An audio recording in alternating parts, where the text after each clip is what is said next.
तर मित्रांनो, या ठिकाणी 15 नंबरच्या सेशनमध्ये आपलं डी सी जनरेटर संपलं होतं, बरोबर आहे की नाही? आणि डी सी जनरेटर संपल्यानंतर आपण त्या ठिकाणी डी सी मोटरला सुरुवात करणार होतो. ठीक आहे, तर आज आपण डी सी मोटरला सुरुवात करणार आहे. त्यामध्ये आपण डी सी मोटरचे सगळे प्रकार वगैरे वगैरे, त्याच्यामध्ये सगळे न्यूमॅरिकल्स, त्याच्यामध्ये कोणकोणते फॉर्म्युले आहेत, कोणकोणत्या मोटरच्या केसेस आहेत आणि त्यावरती पेपरला कशा पद्धतीने क्वेश्चन डिझाईन होतात, त्या सगळ्या गोष्टींवरती आपण काय करणार आहे, आजच्या सेशनमध्ये डिस्कशन करणार आहे. ओके, तर आपण आजचं 16 नंबरचं सेशन या ठिकाणी सुरू करूया. मित्रांनो, या ठिकाणी तुम्हाला जसं की तुम्हाला मी डी सी जनरेटरमध्ये डी सी जनरेटरमध्ये कन्स्ट्रक्शन शिकवलं होतं. म्हणजे काय, त्याचे सगळे टाईप, म्हणजे कोणता टाईप कशापासून बनलेला आहे, कोणता पार्ट कशापासून बनलेला आहे आणि त्या पार्टचे काम काय आहे ते मी तुम्हाला त्या ठिकाणी सांगितलं होतं. ते सेमच तुमचं सगळं काही डी सी मोटरमध्ये असणार आहे, त्याच्यामध्ये काहीही चेंज नसणार आहे. ओके, त्यामुळे डी सी मोटर्स शिकत असताना डी सी मोटरचे कन्स्ट्रक्शन हे शिकवल्या जात नसतात. ओके, कारण ते ॲज इट इज सेमच असतात. ओके, तर मित्रांनो, त्यानंतर आपण डी सी जनरेटरमध्ये एक फॉर्म्युला बघितला होता. फॉर्म्युला काय होता? जनरेटेड ई एम एफचा. तर या ठिकाणी जनरेटेड ई एम एफ नसतो, तर या ठिकाणी मित्रांनो असतो तुमचा back E M F. Okay, त्या ठिकाणी डी सी जनरेटरमध्ये तुम्ही जनरेटेड ई एम एफ बघितला, पण या ठिकाणी मोटरमध्ये तुम्हाला बघावं लागतो back E M F. Okay, तर मग सर्वात पहिले या ठिकाणी बॅक ई एम एफ मोठा असतो की तुमचा टर्मिनल व्होल्टेज मोठा असतो, ते मला या ठिकाणी सांगायचं आहे. त्या पहिले तुम्हाला मी जनरेटेड ई एम एफविषयी काही गोष्टी सांगितल्या होत्या. त्यामध्ये काय, तुमचा जो जनरेटेड ई एम एफ होता तो टर्मिनल व्होल्टेजपेक्षा मोठा होता. का बरं? कारण जनरेटेड ई एम एफ तयार व्हायचा आणि त्यानंतर इथल्या सगळ्या लॉसेसला मी या ठिकाणी समजून सांगतो. या ठिकाणी हा जनरेटेड ई एम एफ आणि हा टर्मिनल व्होल्टेज आहे. कसं व्हायचं, जनरेटेड ई एम एफ या ठिकाणी तयार व्हायचा आणि तो जायचा इकडे समोर तुमच्या टर्मिनल व्होल्टेजला. मग या ठिकाणी जे काही लॉस व्हायचे ते ह्या ई जीमधून मायनस व्हायचा. तो लॉस होता तुमचा आय ए आर ए आणि त्यानंतर तुम्हाला टर्मिनल व्होल्टेज त्या ठिकाणी भेटायचा, बरोबर आहे की नाही? पण आता काय आहे मित्रांनो, आता उलट आहे. हा टर्मिनल व्होल्टेजपासून सप्लाय येणार आहे आणि ह्या ई जी पशी, त्यामुळे या ई जीला आपण काय म्हणणार आहे या ठिकाणी ई बी म्हणजेच बॅक ई एम एफ. मग आता या ठिकाणी तो आय ए आर ए जो काही ड्रॉप होता आपला तो होणारच आहे. मग या ठिकाणी कसं होणार आहे मित्रांनो, जो की तुमचा ई बी असणार आहे तो V T minus I A R A हा अशा पद्धतीने असणार आहे. ओके, त्यामुळे या ठिकाणी मी तुम्हाला बोललो की हा जो इथला म्हणजे टर्मिनल व्होल्टेज त्याला व्ही टी म्हणतो, तो मोठा असणार आहे तुमच्या बॅक ई एम एफपेक्षा. इथपर्यंत तुम्हाला कळायलाच पाहिजे, कोणतंही हार्ड नाही आहे आणि तशा पद्धतीचं मी तुम्हाला समजून सांगतो आहे. ओके, तर तुम्हाला बॅक ई एम एफचा जो काही फॉर्म्युला आहे तो सेमच असणार आहे. जो तुमच्या जनरेटेड ई एम एफचा फॉर्म्युला होता तसाच तुमचा ई बी म्हणजे बॅक ई एम एफचा फॉर्म्युला असणार आहे. तो काय असणार आहे? Z N P phi upon 60 E A, हा असा फॉर्म्युला असणार आहे तुमच्या बॅक ई एम एफचा. ओके, आता यामध्ये कोणत्या अल्फाबेटला काय काय त्या ठिकाणी म्हटलं आहे ते सगळं मी तुम्हाला जनरेटर शिकवताना सांगितलं आहे. ओके, झेड म्हणजे काय होता तुमचा नंबर ऑफ कंडक्टर होता, एन म्हणजे काय होता स्पीड होता, पी म्हणजे काय होता तुमचा पोल होता, हे तुमचे फ्लक्स, आणि हे ए म्हणजे तुमचा होता नंबर ऑफ पॅरलल पाथ, आणि हा ई बी म्हणजेच back E M F, B A C K back E M F. Okay, इथपर्यंत मग तुम्हाला चांगलं कळालं. ओके, तर यानंतर मित्रांनो समोर गोष्ट येते आता रिलेशनची. मग रिलेशन काय, या ठिकाणी प्रत्येक गोष्ट प्रॉपर तुम्हाला समजून सांगणार आहे. ओके, तर हे सगळं कट करून टाकतो आहे मी, बरं ठीक आहे, याला असंच ठेवतो आहे. आणि रिलेशन काय येतं बघा, आता या ठिकाणी तुम्हाला दिसतंय काय गोष्टी दिसत आहे तुम्हाला समजून सांगतो. हा जो तुमचा बॅक ई एम एफ असतो हा मित्रांनो तुमच्या ह्या वरच्या या सगळ्या गोष्टींना डायरेक्टली प्रपोर्शनल असतो. पण या ठिकाणी काय होतं माहिती आहे का, तुमचा हा नंबर ऑफ कंडक्टर जो झेड आहे तो कॉन्स्टंट असतो. त्यानंतर हा जो काही पोल आहे तो कॉन्स्टंट असतो. त्यामुळे हे दोघं कॉन्स्टंट असल्यामुळे तुमचा जो बॅक ई एम एफ असतो तो डायरेक्टली प्रोपोर्शनल असतो तुमच्या स्पीडला आणि तुमच्या फ्लक्सला. हे खूप जास्त इम्पॉर्टंट आहे मित्रांनो, आणि याचाच फॉर्म्युला कशा पद्धतीने बनतो ते मी तुम्हाला सांगतो. हा जो फ्लक्स आहे तो या ठिकाणी म्हणजे या बरोबरच्या इकडं, इथे काय असतो बरोबर असतो, बरोबर आहे की नाही? मग या बरोबरच्या इकडे जर आला, तर तुमचा या ठिकाणी फॉर्म्युला काय तयार होतो, N is directly proportional E B by phi. याच्यावरती या तुमचं तुम्ही फॉर्म्युला म्हणा. मग या ठिकाणी हे काय आहे, एक या ठिकाणी या फॉर्म्युल्यावरती आलेली एक कन्सेप्ट आहे. ओके, हे रिलेशन आहे, याला आपण म्हणतो क्लिअर रिलेशन, की तुमचा जो या ठिकाणी तुम्ही बघू शकता हा जो स्पीड आहे एन म्हणजे काय स्पीड, तो तुम्हाला या ठिकाणी डायरेक्टली प्रोपोर्शनली दाखवतो EBला.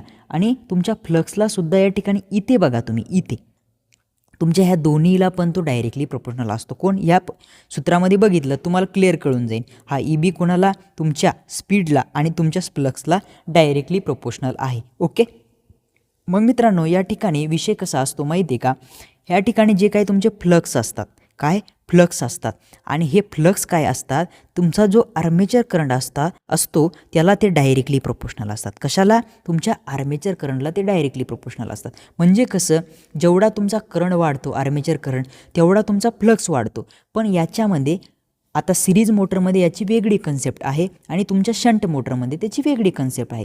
ते आपण त्या ठिकाणी चांगल्या पद्धतीने बघणार आहे, त्याची तुम्ही काहीच काळजी करायची नाही. ठीक आहे, आता समोर या ठिकाणी बघा, तुम्हाला आर्मेचरमध्ये जी काही पॉवर निर्माण होते त्याविषयी या ठिकाणी माहीत पाहिजे. आपल्या आर्मेचरमध्ये जी काही पॉवर निर्माण होते तिला आपण म्हणूया बघा PM. काय म्हटलं आपण तिला, PM. ती किती असते राजा हो, EB × IA. आता आपण तुम्हाला मी बेसिकमध्ये एक पॉवर शिकवली होती, P = V × I. मग तोच V तुमचा हा आहे आणि तोच करंट तुमचा हा आहे. मग ही जी पॉवर झाली तुमची, ही एवढी पॉवर तुम्हाला आर्मेचरमध्ये भेटते का त्या ठिकाणी, नाही राजा हो. या ठिकाणी ॲक्च्युअल पॉवर असते, काय तुमची जी काही ॲक्च्युअल पॉवर असते ती असते EB IA. याच्यातून तुमचा लॉस मायनस होतो, लॉस असतो IA² × RA. मग हा फॉर्म्युला तुमचा आला मित्रांनो ॲक्च्युअल पॉवरचा. हे सगळे फॉर्म्युले एका ठिकाणी लिहा, याला रोज रिवाईज करा, लिहून बघा प्रॉपर. या ठिकाणी जर तुम्हाला हे फॉर्म्युले समजले तर तुम्हाला DC मोटर हे चॅप्टर परिपूर्ण समजणार आहे. विषय कसा आहे माहिती आहे का, जे काही DC मोटरचं जे काही चॅप्टर आहे ना त्यामध्ये जास्तीत जास्त फॉर्म्युले वगैरे कन्सेप्ट, रिलेशन ह्याच गोष्टी सगळ्यात जास्त आहे आणि यामध्ये होतं कन्फ्युजन. पण तुम्ही जर प्रॉपर लेक्चर बघितलं, जर कन्सेप्टनुसार जर त्याला बघितलं तर तुम्हाला कोणत्याही प्रकारच्या त्या ठिकाणी डाऊट वगैरे काही येणार नाही आहे. ठीक आहे, नंतर तुम्हाला दुसरा एक फॉर्म्युला सांगायचा आहे मला आर्मेचर करंटचा. मित्रांनो या ठिकाणी जो आर्मेचर करंट असतो, जो काही तुमचा टर्मिनल व्होल्टेज असतो त्याच्यातून बॅक EMF मायनस करून त्याला तुमच्या रेजिस्टन्सना, कोणत्या आर्मेचरच्या रेजिस्टन्सना भागावं लागतं, तेव्हा तुम्हाला भेटतो त्या ठिकाणचा आर्मेचरचा करंट. असं का केलं आहे हे तुम्हाला सांगतोय. हा जो तुमचा बॅक EMF आहे तो काय करतो, इथे विरोध करतो तुमच्या या टर्मिनल व्होल्टेजला. काय करतो, तुमच्या टर्मिनल व्होल्टेजला विरोध करतो. त्यामुळे तुमचा हा फॉर्म्युला अशा पद्धतीने बनून हे काही तुमचं जे आहे काय तुमच्या आर्मेचरचा करंट तो अशा पद्धतीने त्या ठिकाणी येतोय. ओके, इथपर्यंत तुम्हाला चांगल्या पद्धतीने कळालं. आता आपण समोर काय बघणार आहे, या ठिकाणी जाऊया समोरच्या स्लाईडवरती. आता समोर बघणार आहे आपण torque develop in DC motor. DC मोटरमध्ये किती टॉर्क डेव्हलप होतो, त्याचं फॉर्म्युला कशा पद्धतीने येतो त्यावरती आपण आता समोर बघणार आहे. आणि ही जी कन्सेप्ट आहे मित्रांनो, ही कन्सेप्ट या ठिकाणी तुम्हाला सगळ्या मोटरमध्ये त्या ठिकाणी बघायला भेटणार आहे. त्यामुळे या ठिकाणी प्रॉपर लक्ष द्या. काय करा, प्रॉपर लक्ष द्या. ओके, तर चला मी तुम्हाला प्रॉपर सांगतो मित्रांनो. या ठिकाणी जसा की आपला टॉर्क आहे, टॉर्क म्हणजे काय ते सगळ्यात पहिले माहिती आहे का तुम्हाला, टॉर्क. ओके, टॉर्क म्हणजे काय, ताकद. टॉर्क म्हणजे काय, ताकद. मग ताकद कोणाची, त्या मोटरची ताकद. कशाची, त्या मोटरची ताकद. म्हणजे मोटर आता किती वेट घेऊन फिरू शकते ती झाली त्या मोटरची ताकद. जशी की तुमची ताकद आहे, तुमचं 50 किलो ओझं आहे, तुम्ही 50 किलो वेट उचलू शकता, ही तुमची ताकद झाली. तशी त्या मोटरची ताकद म्हणजे तो त्या मोटरचा टॉर्क असतो. ठीक आहे, मग कळालं तुम्हाला टॉर्क. आता आपण काय करू, टॉर्क किती डेव्हलप होतो आपल्या DC मोटरमध्ये त्याचं या ठिकाणी जो काही फॉर्म्युला असतो तो या ठिकाणी काढूया. बघा, तुमची मेकॅनिकल पॉवर या ठिकाणी घ्यावी लागते आपल्याला. काय, तुमची मेकॅनिकल पॉवर. ओके, आणि मेकॅनिकल पॉवर बरोबर या ठिकाणी घ्यावी लागती इलेक्ट्रिकल पॉवर. ठीक आहे, घेऊन टाकलं आपण. आता मला सांगा मेकॅनिकल पॉवरचा फॉर्म्युला काय असतो, तुम्हाला जर माहीत असेल तर ठीक आहे, नसल माहीत तर आता बघून घ्या. ओके, आता हे झाला तुमच्या मेकॅनिकल पॉवरचा फॉर्म्युला, टॉर्क गुणिले ओमेगा. ठीक आहे, आणि या ठिकाणी बरोबरचं चिन्ह ॲज इट इज आणि तुमची इलेक्ट्रिकल पॉवर मी किती डेव्हलप होती तुम्हाला सांगितली होती, कोणताही लॉस त्या ठिकाणी न पकडता, कारण या ठिकाणी लॉस नाही पकडला तरी पण काही विषय नाही आहे, ठीक आहे. ही झाली तुमची इलेक्ट्रिक पॉवर, ही मी तुम्हाला शिकवली की नाही, शिकवली ना. आता या ठिकाणी बघा, या ओमेगाला खाली घेऊन टाकायचे. ओमेगाची किंमत काय आहे 2πn, ही काय तुमच्या ओमेगाची किंमत आहे, भागिले या ठिकाणी असतं राजाओ 60 आणि हा टॉर्क ॲज इट इज आपण काय करू खाली घेऊया. आता टॉर्क TORQUE हा झाला तुमचा टॉर्क, ठीक आहे. या ठिकाणी बरोबरचं चिन्ह देऊन टाकूया. मित्रांनो EBचा फॉर्म्युला तुम्हाला मी शिकवला. EBचा फॉर्म्युला काय होता P∅ZN होता ना हाच, भागिले 60 आणि हे नंबर ऑफ पॅरलल पाथ. आता गुणिले हा करंट ॲज इट इज या ठिकाणी आपण घेऊन टाकूया. आता मला सांगा दोन्ही साईडला तुम्हाला काय काय सारखं दिसतंय, हा N सारखा दिसतोय, हा N सारखा दिसतोय, तो कटला. अजून काय सारखं दिसतंय, हे 60 सारखे दिसते, हे 60 सारखे दिसते, हे कटले, ठीक आहे. आता आपल्याला या ठिकाणी बनवायचा टॉर्कचा फॉर्म्युला, टॉर्क, ठीक आहे. टॉर्क बरोबर या ठिकाणी काय होते बघा, हा जो 2π आहे तो अंशस्थानी आहे, जर इकडे गेला तर तो काय होईल छेदस्थानी जाईल का नाही 2π, ओके. आणि या ठिकाणी त्याच्यासोबत राहणार आहे हा नंबर ऑफ पॅरलल पाथचा हा ए आणि हा इकडे त्याचा 2π, ओके. इकडनं लिहा किंवा तिकडनं लिहा, ते काय गुणाकारातच असणार आहे, मग काही फरक पडणार आहे का नाही. आता वरती काय काय राहिलं, पी राहिला, एक फ्लक्स फाय राहिला आपला, आणि अजून काय राहिलं त्या ठिकाणी बघा, पी राहिला, फाय राहिला, त्यानंतर हे झेड म्हणजे नंबर ऑफ कंडक्टर आणि हा इथला आर्मेचर करंट, ठीक आहे. एवढ्या गोष्टी या ठिकाणी राहिल्या. कळालं मग तुम्हाला चांगल्या पद्धतीने तुमचा टॉर्कचा फॉर्म्युला कसा आला, ठीक आहे. हा झाला तुमचा टॉर्कचा फॉर्म्युला, ओके. समजलं इथपर्यंत. आता या ठिकाणी या फॉर्म्युल्यामध्ये तुम्हाला टॉर्क कुणाकुणाच्या डायरेक्टली प्रोपोर्शनल दिसतोय ते बघायचं आहे, तर मी ती तुम्हाला सांगतो. हा झाला तुमचा टॉर्क.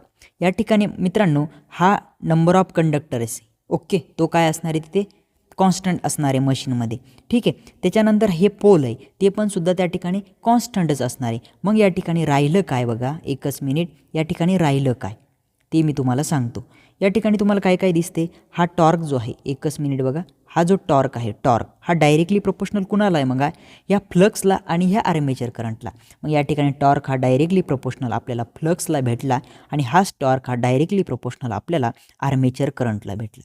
मग या सूत्रावरून तुम्हाला ही गोष्ट या ठिकाणी कळाली, जी की आपल्याला समोर जे काही आपण कॅरेक्टरिस्टिक्स बघणार आहे सिरीज मोटर, शंट मोटर आणि कंपाऊंड मोटरचे, त्यामध्ये आपल्याला ही इम्पॉर्टंट येणार आहे, आपल्याला कामात पडणार आहे, ओके. इथपर्यंत तुम्हाला कळालं. आता त्यानंतर मित्रांनो आपल्याला समोर बघायचे आहे काही केसेस, ओके. त्या पहिले आपल्याला तुम्हाला मी एक फॉर्म्युला सांगितला होता आर्मेचर करंटचा, त्याच्याविषयी काही इन्फॉर्मेशन त्या ठिकाणी बघायची. त्यानंतर आपल्याला बघायचं आहे मॅक्झिमम मेकॅनिकल पॉवरची कंडिशन, ठीक आहे. आता कंट्रोल द आर्मेचर करंट, काय आर्मेचर करंट तुमचा आहे त्याचा फॉर्म्युला मी तुम्हाला सांगितला होता. हा टर्मिनल व्होल्टेज व्ही लिहितो मी त्याला -EB भागिले त्या ठिकाणी तुम्हाला मी आर्मेचरचा रेझिस्टन्स या ठिकाणी सांगितला होता, ठीक आहे. आता या फॉर्म्युल्यावरून तुम्हाला दिसतंय की मित्रांनो जर तुमचा EB काय हा EB जर कमी झाला, म्हणजे एकदम कमी झाला, किती कमी, तर तुमचा या ठिकाणी आर्मेचर करंट वाढतोय. हे वरचे आहे म्हणजे ते डायरेक्टली प्रोपोर्शनल असतं असं नसतं बघा. या ठिकाणी जो EB आहे तो तुमच्या आर्मेचर करंटच्या इन्व्हर्सली प्रोपोर्शनल आहे, ओके. मग या ठिकाणी तुम्हाला एक केस लक्षात आली. कोणती केस लक्षात आली, जर तुमचा EB एकदम कमी म्हणजे जर 0 झाला, कमीत कमी किंवा मग 0 झाला, तर तुमचा इथला जो आर्मेचर करंट आहे तो एकदम खूप वाढणार आहे. आणि एवढा वाढतो मित्रांनो की तुमच्या याची मोटरची जी काही वाइंडिंग असते, तुमच्या आर्मेचरची जी काही वाइंडिंग असते, आर्मेचर वाइंडिंग, ओके, ही वाइंडिंग जळून जाते. काय होतं, जळून जाते, ओके. अशा पद्धतीने या ठिकाणी कंडिशन असते, ओके. मग कशा तुम्हाला मग बॅक EMF जो आहे तो 0 होऊ देणं चालतं का, कमी होऊ देणं चालतं का, नाही. आणि यासाठीच ह्या सगळ्या कंडिशन या ठिकाणी आपल्या मोटरला या ठिकाणी जाळू शकतात, बर्न करू शकतात. काय करू शकतात, बर्न करू शकतात. त्यामुळे आपण स्टार्टर वापरतो. काय, स्टार्टर वापरतो. आणि हे स्टार्टर आपल्याला DCमध्ये किती आहे, कोणत्या प्रकारचे आहे, त्यांचं सगळं कन्स्ट्रक्शन वगैरे वगैरे सगळ्या गोष्टी बघायच्या आहे, ते मोस्ट इम्पॉर्टंट असणार आहे. मग तुम्हाला कळालं EB जर 0 झाला तर तुमचा आर्मेचर करंट वाढणार आहे आणि आर्मेचरची वाइंडिंग ही जळणार आहे. ठीक आहे. आता आपल्याला मॅक्झिमम पॉवर कंडिशन शिकायचं आहे. मॅक्झिमम पॉवर कोणती पॉवर? Mechanical power. कोणती मित्रांनो? Mechanical power. मित्रांनो जी काही मेकॅनिकल पॉवर आपल्या मोटरमध्ये तयार होती, मोटरला आपण काय करतो? सप्लाय देतो. सप्लाय दिल्यानंतर त्या ठिकाणी काय होतं? त्या ठिकाणी ही मेकॅनिकल पॉवर तयार होती. पण आपल्याला या ठिकाणी मॅक्झिमम मेकॅनिकल पॉवर कधी तयार होते ते या ठिकाणी पेपरला विचारलं जातं. तर ते तुम्हाला मी सांगतो. जो काही तुमचा बॅक EMF असतो, तुमचा बॅक EMF असतो, जो तुमच्या टर्मिनल व्होल्टेजच्या जेव्हा हाफ होतो, जेव्हा तो तुमच्या टर्मिनल व्होल्टेजच्या हाफ होतो तेव्हा तुमची जी मेकॅनिकल पॉवर असते ती मॅक्झिमम होते. मग कळालं तुम्हाला? मॅक्झिमम मेकॅनिकल पॉवर कधी होते? मेकॅनिकल पॉवर तुमचा जो EB आहे तो टर्मिनल व्होल्टेजच्या हाफमध्ये जेव्हा येतो तेव्हा तुमची पॉवर कोणती? मेकॅनिकल पॉवर ही या ठिकाणी काय होते? मॅक्झिमम होते. इथपर्यंत तुम्हाला कळायलाच पाहिजे. कोणत्याही प्रकारचं या ठिकाणी हार्ड नाही आहे. आणि हे झाल्यानंतर इथली इफिशियन्सी किती असते, म्हणजे इथली इफिशियन्सी याला मी अशा पद्धतीने दाखवतो. ती पर्सेंटेजमध्ये आपल्याला या ठिकाणी विचारल्या जाऊ शकते. तिथली इफिशियन्सी तेव्हा असते मित्रांनो 50%. कळालं? मग मॅक्झिमम मेकॅनिकल पॉवरची कंडिशन जेव्हा येते तेव्हा तिथली इफिशियन्सी किती असते? तर ती असते राजा हो 50%. मी जे काय बोलतोय ते प्रॉपरली लिहायचं आहे. वाटलंच तर काय करायचं, लेक्चरचं स्पीडसुद्धा तुम्ही कमी करू शकता. तिथून तुम्ही कमी करून या ठिकाणी लिहून घ्यायचं आहे की जेव्हा मॅक्झिमम मेकॅनिकल पॉवरची कंडिशन येते तेव्हा तुमची इफिशियन्सी 50% असते. आणि मॅक्झिमम मेकॅनिकल कंडिशनची पॉवर येते तेव्हा तुमचा जो EB असतो तो तुमच्या टर्मिनल व्होल्टेजच्या हाफ असतो. ओके. इथपर्यंत कळालं? हे टर्मिनल व्होल्टेजच्या हाफ म्हणजे काय? याची जर किंमत 100 आहे तर त्याला भागिले 2 म्हणजे आलं 50, म्हणजे याची 100च्या अर्धी झाली ना ती, मग ती हाफ असते. म्हणून मी अशा पद्धतीने तुम्हाला बोललो. ठीक आहे. हे कळालं तुम्हाला? आता समोर काय बघायचं आहे आपल्याला ते आपण बघूया. आर्मेचर करंट कंट्रोल केस. मी तुम्हाला सांगितलं ही गोष्ट आपण शिकलो की जो तुमचा IA आहे त्याचा फॉर्म्युला बघितला आपण, VS - EB अपॉन RA. आपला जर EB 0 झाला किंवा कमी झाला तर आर्मेचर करंट वाढतो आणि अशा पद्धतीने वाढतो की आपलं आर्मेचरची वाइंडिंग त्या ठिकाणी जळून जाते. काय होतं? जळून जाते. इथपर्यंत तुम्हाला कळायलाच पाहिजे. यामध्ये काही मोठी गोष्ट नाही आहे, काही अडचण नाही आहे. ठीक आहे. तर आता आपल्याला काय करायचं आहे राजाओ? समोर काय आहे आपल्याला ते बघूया. आता आपल्याला शिकायचं आहे DC सिरीज मोटर. आता DC सिरीज मोटर ही एकदम छान मोटर असणार आहे. या ठिकाणी आपण एकदम छानसे कन्सेप्ट बघणार आहे आणि जेव्हा आपण त्याचे कॅरेक्टरिस्टिक्स बघणार आहे तेव्हा तुम्हाला सगळ्या गोष्टी लक्षात येणार आहे. ओके. आता सर्वात पहिले बघूया या ठिकाणी डायग्राम. मित्रांनो या ठिकाणी काय आहे माहिती आहे का? इकडनं आपण काय केलं आहे, ह्या मोटरला सप्लाय दिला. ठीक आहे. कळतंय तुम्हाला? या ठिकाणी तुमचा IL म्हणजे लोड करंट तुम्हाला दिसतोय. ही तुमची सिरीज फीड वाइंडिंग आहे आणि सिरीज फीड वाइंडिंगमधून जाणारा जो करंट आहे त्याला ISC म्हटलं आणि जो आर्मेचरमधला करंट आहे त्याला आर्मेचर करंट IA त्या ठिकाणी म्हटलं. इथपर्यंत तुम्हाला कळालं? बरोबर आहे की नाही? आता तुम्हाला ही जी इथली सिरीज फीड वाइंडिंग दिसली ती जाड तारेची असते. काय? जाड तारेची आणि लिहितो आणि कमी वेढ्यांची असते. ठीक आहे. इथपर्यंत तुम्हाला कळालं? मग जी वाइंडिंग असते तुमची जाड तारेची आणि कमी वेढ्यांची असते. का बरं? कारण जो काय तुमचा लोड करंट वगैरे असणारे सप्लायचा करंट दिला जाणार आहे तो सगळा या वाइंडिंगमधून जाणार आहे आणि ती वाइंडिंग त्या ठिकाणी त्या करंटला मेंटेन करू शकन, ती जळणार नाही अशा पद्धतीने सगळा काय विचार करून म्हणूनच ती काय केली जाते राजा हो? या ठिकाणी जाड तारेची. कशी? जाड तारेची केली जाते. इथपर्यंत तुम्हाला कळालं? मग आणि ती कशी कनेक्ट आहे त्या ठिकाणी आर्मेचरला? सिरीजमध्ये कनेक्ट आहे आणि म्हणूनच तिला DC सिरीज मोटर त्या ठिकाणी म्हटलं आहे. एवढं सोपं त्या ठिकाणी आहे बघा. काही अडचण आहे मग तुम्हाला या ठिकाणी? काही अडचण नाही. आता DC सिरीज मोटरमध्ये तुम्हाला कॅरेक्टरिस्टिक्स मी शिकवणार आहे. त्यामध्ये तुम्हाला कळणार आहे की कशा पद्धतीने कॅरेक्टरिस्टिक्स असतात आणि कशा पद्धतीने पेपरला प्रश्न विचारले जातात. ठीक आहे. आता मित्रांनो जेव्हा एखाद्या मोटरला सप्लाय दिला जातो, समजा आपली DC सिरीज मोटर आहे, तिला सप्लाय दिला जातो, तर ही जी वाइंडिंग आहे त्या ठिकाणी काय तयार होणार आहे? तुमचे फ्लक्स तयार होणार आहे, निर्माण होणारे फ्लक्स. ओके, आता हे फ्लक्स काय असणार आहे, तुमच्या आर्मेचर करंटला डायरेक्टली प्रोपोर्शनल असणार आहे. म्हणजे जेवढा तुमचा करंट वाढन तेवढे तुमचे फ्लक्स वाढणार आहे, जेवढा तुमचा करंट कमी होणार आहे तेवढे तुमचे फ्लक्स कमी होणार आहे. पण या ठिकाणी आपल्या मोटरमध्ये 2 केस असतात. काय 2 केस, सॅच्युरेशनपर्यंतची आणि सॅच्युरेशनच्या नंतरची, ते आपण या ठिकाणी बघणार आहे. ओके, तर ते आता तुम्हाला या ठिकाणी मला कॅरेक्टरिस्टिक्समध्ये सांगावं लागेल. ठीक आहे, तर आपण समोर जाऊया. त्या ठिकाणी जाण्याच्या पहिले मित्रांनो, आपली जी ही बॅच चालू आहे याचे डेमो सेशन आपण यूट्यूबला देतो आहे. तर ही बॅच कुठे अवेलेबल आहे हे बघा. या ठिकाणी टेक्निकल यूट्यूबवाला हे जे आपलं यूट्यूब चॅनल आहे त्याच नावाचं आपलं टेक्निकल यूट्यूबवाला हे काय आहे, ॲप्लिकेशन आहे. त्यावरती अर्जुना 1.0 नावाची बॅच तुम्हाला त्या ठिकाणी भेटून जाईल. त्यामध्ये आता सध्या मशीनपर्यंत आपण कवर केलेलं आहे. रोज एक लेक्चर तुम्हाला त्या ठिकाणी भेटणार. तुम्हाला MCQ लेक्चर भेटणार, तुम्हाला डाऊट सेशन भेटणार. तुमचे जे काही डाऊट आहे त्याचे एकत्र करून त्या ठिकाणी लेक्चर घेतले जातात. ठीक आहे, त्यानंतर थेरी लेक्चर, भाषा मराठी आणि इंग्लिश असणार आहे. तुम्हाला माझ्या लेखी नोट्स भेटणार आहे. कलरफुल डायग्रामनुसार आपण ही बॅच डिझाईन केलेली आहे. दररोज लेक्चर आणि ते जे काही लेक्चर आहे ते तुम्ही त्या ॲप्लिकेशनमध्ये डाउनलोड करून ठेवू शकता. म्हणजे ज्या ठिकाणी तुम्हाला नेटवर्क भेटलं त्या ठिकाणी डाउनलोड करून, तुमच्या घरी जर नेटवर्क नसलं तरीसुद्धा तुम्ही ते ऑफलाईनमध्ये लेक्चर बघू शकता. ठीक आहे, अशा पद्धतीची ती बॅच आहे. ओके, आता आपण काय करणार आहे, कॅरेक्टरिस्टिक्स बघणार आहे. कशाचे कॅरेक्टरिस्टिक्स, आपल्या DC सिरीज मोटरचे. ठीक आहे मित्रांनो, तुम्हाला त्या पहिले मी आता या ठिकाणी काय करतो, डायग्राम काढतो. कशासाठी, कॅरेक्टरिस्टिक्स समजून सांगण्यासाठी. ठीक आहे, तर बघा या ठिकाणी कॅरेक्टरिस्टिक्स कसे असते तुमच्या DC सिरीज मोटरचे. मित्रांनो, या ठिकाणी अशा पद्धतीने तुमचा कॅरेक्टरिस्टिक्स असतो.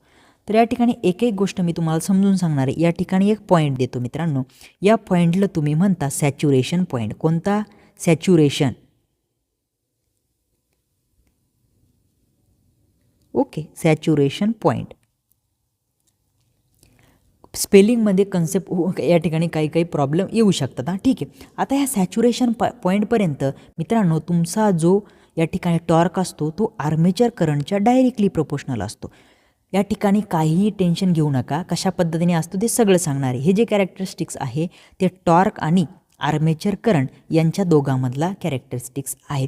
जेव्हा सॅच्युरेशन पॉईंटच्या नंतर तुम्ही जाता तेव्हा तुमचा जो टॉर्क आहे तो डायरेक्टली प्रोपोर्शनल फक्त आणि फक्त तुमच्या आर्मेचर करंटलाच असतो. ठीक आहे, आता या ठिकाणी हा जो वरचा ग्राफ आहे कोणता, सॅच्युरेशन पॉईंटच्या नंतरचा, तो ग्राफ कसा आहे, लिनियर आहे. कसा आहे, लिनियर आहे. आणि या सॅच्युरेशन पॉईंटच्या पहिला जो ग्राफ आहे तो आहे नॉन लिनियर. कोणता आहे, नॉन लिनियर या ठिकाणी असणार आहे. ठीक आहे, इथपर्यंत तुम्हाला कळालं.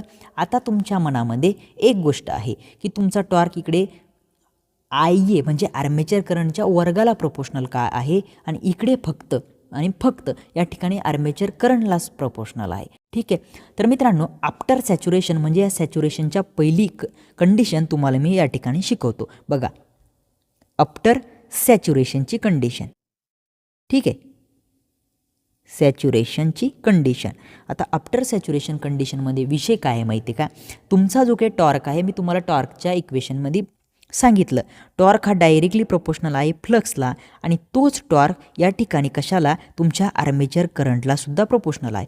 मला सांगा, तुमचा जो आर्मेचर करंट आहे तो डायरेक्टली प्रोपोर्शनल फ्लक्सला आहे. मग तुमचा आर्मेचर करंट आणि फ्लक्स एकच झाला असं आपण समजू शकतो. मग या ठिकाणी या फ्लक्सच्या जागी परत मी आर्मेचर करंट लिहू शकतो आणि आर्मेचर करंट गुणिले आर्मेचर करंट या ठिकाणी आर्मेचर करंटचा वर्ग आपण घेऊ शकतो. बरोबर आहे की नाही. म्हणून सॅच्युरेशन पॉईंटपर्यंत तुमचा जो काही टॉर्क असतो तो टॉर्क या ठिकाणी आर्मेचर करंटच्या वर्गाला प्रोपोर्शनल असतो. ठीक आहे, पेपरला प्रश्न विचारला जातो, DC सिरीज मोटरचा सॅच्युरेशन पॉईंटच्या पहिला जो काही कॅरेक्टरिस्टिक्स ग्राफ असतो तो कसा असतो, म्हणजे त्याचं नाव काय, तर तो असतो मित्रांनो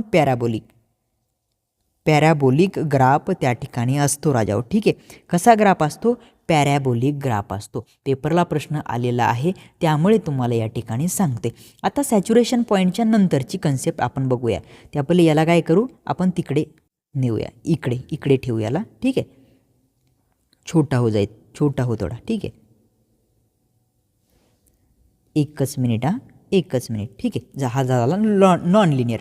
आता आपल्याला बिफोर सॅच्युरेशन, आफ्टर काय, आपण आफ्टर आपल्याकडून काय झालं, आफ्टर सॅच्युरेशन म्हणजे काय असतं मित्रांनो, आफ्टर सॅच्युरेशन म्हणजे इकडचं सॅच्युरेशन पॉईंटच्या नंतरचं, ते आफ्टर सॅच्युरेशनचं नाही आहे, हे बिफोर सॅच्युरेशनचं आहे. इथे फक्त BEFOUR ठेवा. हे काय बिफोर म्हणजे ह्या सॅच्युरेशन पॉईंटच्या नंतरचं म्हणजे बिफोर सॅच्युरेशन. आता आपल्याला बघायचं आहे after saturation, AFTER, after saturation. ठीक आहे, आफ्टर सॅच्युरेशन. आता आफ्टर सॅच्युरेशनमध्ये काय होतं बघा, आफ्टर सॅच्युरेशन म्हणजे काय, हा सॅच्युरेशन पॉईंट झाला. आता सॅच्युरेशन पॉईंटच्या नंतरचं बघायचं म्हणजे नंतरचं आपल्याला बघायचं आहे. ठीक आहे, आता विषय काय होतो, इथे तुम्हाला ग्राफ कसा दिसतोय राजा, हा लिनियर ग्राफ दिसतोय का, लिनियर एकदम.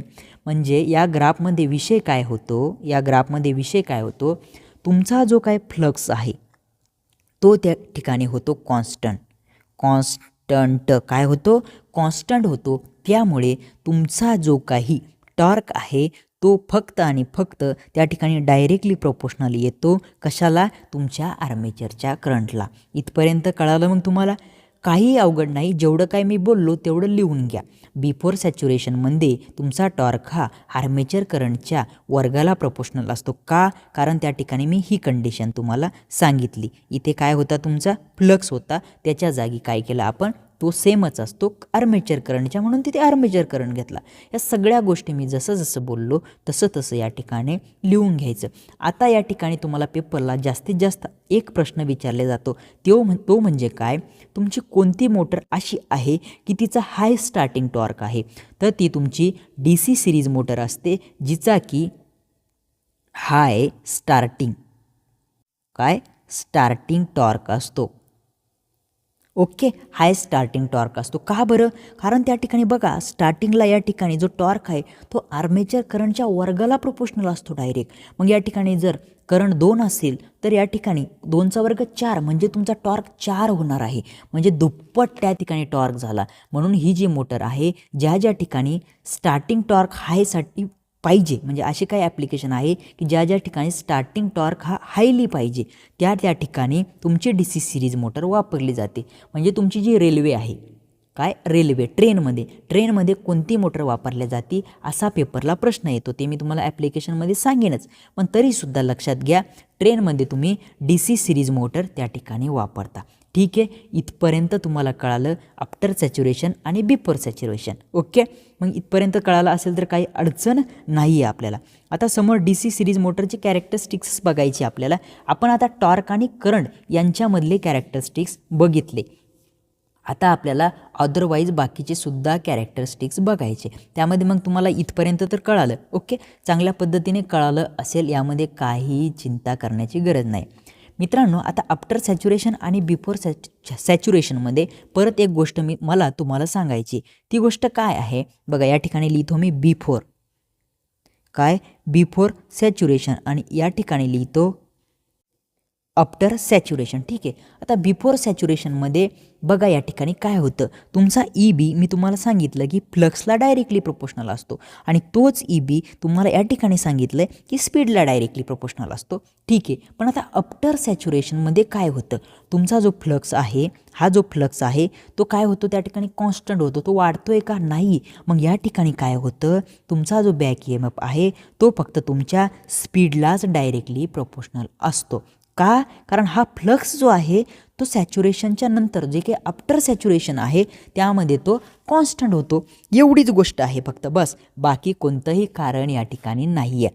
मग या ठिकाणी विषय काय येतो, समोर आपल्याला त्या ठिकाणी कॅरेक्टरिस्टिक्स बघायचे. तर या ठिकाणी मी कॅरेक्टरिस्टिक्स बघतो. पहिले याला काय करतो, वन साईड या ठिकाणी घेतो बघा. ठीक आहे, याला काय करू, इकडे वन साईड घेऊन जाऊया आणि या ठिकाणी आपल्याला कॅरेक्टरिस्टिक्स बघायचे. आता कोणते कॅरेक्टरिस्टिक्स आपले कशाचे, या ठिकाणी बघा स्पीड आणि आर्मेचर करंटचे.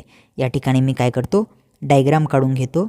यावेळेस डायग्राम आपण ॲड केलेला नाही आहे, तुम्हाला मी प्रॉपर या ठिकाणी काढून दाखवणार आहे. ठीक आहे, तर हा जो ग्राफ असणार आहे मित्रांनो, पेपरला विचारलं जातं की जो तुमचा स्पीड आणि आर्मेचर करंट यांचा जो काही ग्राफ आहे, कोणता ग्राफ, कशाचा कॅरेक्टरिस्टिक्सचा जो ग्राफ आहे तो कसा असतो, त्याचं नाव काय, असा पेपरला प्रश्न विचारला जातो. याला मी वेगळ्या कलरमध्ये घेतो. ठीक आहे मित्रांनो, या ठिकाणी मी असा ग्राफ का काढला, कारण मित्रांनो या ठिकाणी तुम्हाला एक फॉर्म्युला मी सांगितला होता. कोणता? n = EB/φ सांगितला होता का नव्हता? हा फॉर्म्युला मी तुम्हाला सांगितला होता. या ठिकाणी जाऊ द्या, हे सोडून द्या, पण या ठिकाणी तुम्हाला एक लक्षात घ्यायचं आहे. जर त्या फॉर्म्युल्यानुसार मी जर तुम्हाला सांगितलं या फॉर्म्युल्यानुसार, तर या ठिकाणी तुमचा जो काही स्पीड आहे तुम्हाला या ठिकाणी फ्लक्सला इन्व्हर्सली प्रोपोर्शनल दिसतोय. म्हणजे फ्लक्स जर कमी झाला तर तुमचा स्पीड वाढणार आहे, आणि हा फ्लक्स जो आहे तो फ्लक्स हा आपल्या आर्मेचर करंटसारखाच असतो, म्हणजे त्याला डायरेक्टली प्रोपोर्शनल असतो. म्हणून आपण या ठिकाणी आर्मेचर करंट घेऊ शकतो. मग या ठिकाणी तुम्ही कसं रिलेशन त्या ठिकाणी लावू शकता? तुमचा जो स्पीड आहे तो या ठिकाणी आर्मेचर करंटच्या इन्व्हर्सली प्रोपोर्शनल, अशा पद्धतीने तुम्ही याला म्हणू शकता. मग मी काय करतो, या ठिकाणी तुमचा आर्मेचर करंट घेतो आणि या ठिकाणी घेतो स्पीड. ओके, मग अशा पद्धतीने काय होतं या ठिकाणी बघा, जर तुमचा आर्मेचर करंट जर वाढला, एकदम वाढला किंवा थोडाफार वाढला, कसा वाढला, किंवा तुमचे या ठिकाणी फ्लक्स पकडा, फ्लक्स जर वाढले किंवा कमी झाले तर त्या ठिकाणी या स्पीडवर परिणाम होतो. या ठिकाणी तुम्ही बघू शकता आर्मेचर करंट काय होतोय, वाढतोय. पण जसं जसं आर्मेचर करंट या ठिकाणी वाढत आलाय तसा तुमचा स्पीड काय झालाय, कमी होत आलाय. म्हणजे आर्मेचर करंट वाढत गेलाय तसा तसा तुमचा स्पीड या ठिकाणी राजा हो कमी होत आलाय. ठीक आहे, आता या ठिकाणी काय होतंय याविषयी मी तुम्हाला सांगतो. नो लोड जर असेल तुमची DC सिरीज मोटर ही नो लोडला या ठिकाणी चालवली जात नाही. जर ती नो लोडला चालवली तर ती मोटर या ठिकाणी एवढ्या वेगात फिरते, कारण तिचा स्पीड हा खूप जास्त होतो. मग काय होतो, नो लोडला मित्रांनो DC सिरीज मोटरच्या नो लोडला या ठिकाणी मग कंडिशन काय असेल, स्पीड हा खूप जास्त असतो. काय? स्पीड हा खूप जास्त असतो. तर या ठिकाणी स्पीड जास्त असतो, मग त्या ठिकाणी त्याच्या इन्व्हर्स या ठिकाणी तुम्ही रिलेशन बघू शकता. मग या ठिकाणी जर स्पीड खूप जास्त असेल नो लोडला, तर या ठिकाणी DC सिरीज मोटर जी आहे ती नो लोडला या ठिकाणी चालवली जात नाही. चालवली जात नाही. का चालवली जात नाही? कारण नो लोडला जर ती मोटर चालवली तर ती एकदम हाय स्पीडने, काय हाय स्पीडने फिरते. ओके, फिरते, एवढ्या हाय स्पीडने फिरते की त्याचं ॲर्मेचर त्याच्या बॉडीमधून योकमधून त्याला तोडून बाहेर येऊ शकतं. एवढ्या जास्त स्पीडने तुमची DC सिरीज मोटर त्या ठिकाणी फिरत असते. का फिरत असते मी तुम्हाला सांगितलं, त्या ठिकाणी स्पीड हा वाढतो एकदम. कशामुळे?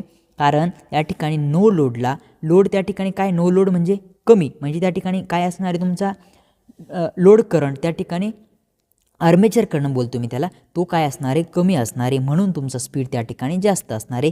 या रिलेशनवरून तुम्ही त्या ठिकाणी बघू शकता. मग तुम्हाला आता स्पीड आणि आर्मेचर करंट विषयीचे कॅरेक्टरिस्टिक्स त्या ठिकाणी संपले. आता हा जो ग्राफ आहे या ग्राफला काय म्हणतात मित्रांनो, रेक्टँग्युलर हायपरबोला. काय? Rectangular hyperbola. रेक्टँग्युलर हायपरबोला म्हणतात. ठीक आहे, इथपर्यंत तुम्हाला कळालं. ह्या ग्राफला रेक्टँग्युलर हायपरबोला म्हणतात. जी DC सिरीज मोटर आहे ती नो लोडवर चालवली जात नाही, कारण नो लोडवर जर चालवली तर तिचा स्पीड एकदम हाय होतो. ठीक आहे, परत एकदा सांगू का ही कन्सेप्ट? या ठिकाणी बघा, N हा इन्व्हर्सली प्रोपोर्शनल दाखवला मी आर्मेचर करंटला, म्हणजेच तुमच्या फ्लक्सला. जर या ठिकाणी नो लोडवरती ती मोटर चालवली, त्या ठिकाणचा करंट काय होणार आहे, कमी होणार आहे. म्हणजे त्याची फ्लक्स काय होणार आहे, कमी होणार आहे. म्हणजेच तिथली स्पीड काय होणार आहे राजा हो, वाढणार आहे. जर कन्सेप्टनुसार बघायचं झालं तर तुम्हाला हे पाठ करायचं काम नाही, लक्षात ठेवायचं काम नाही.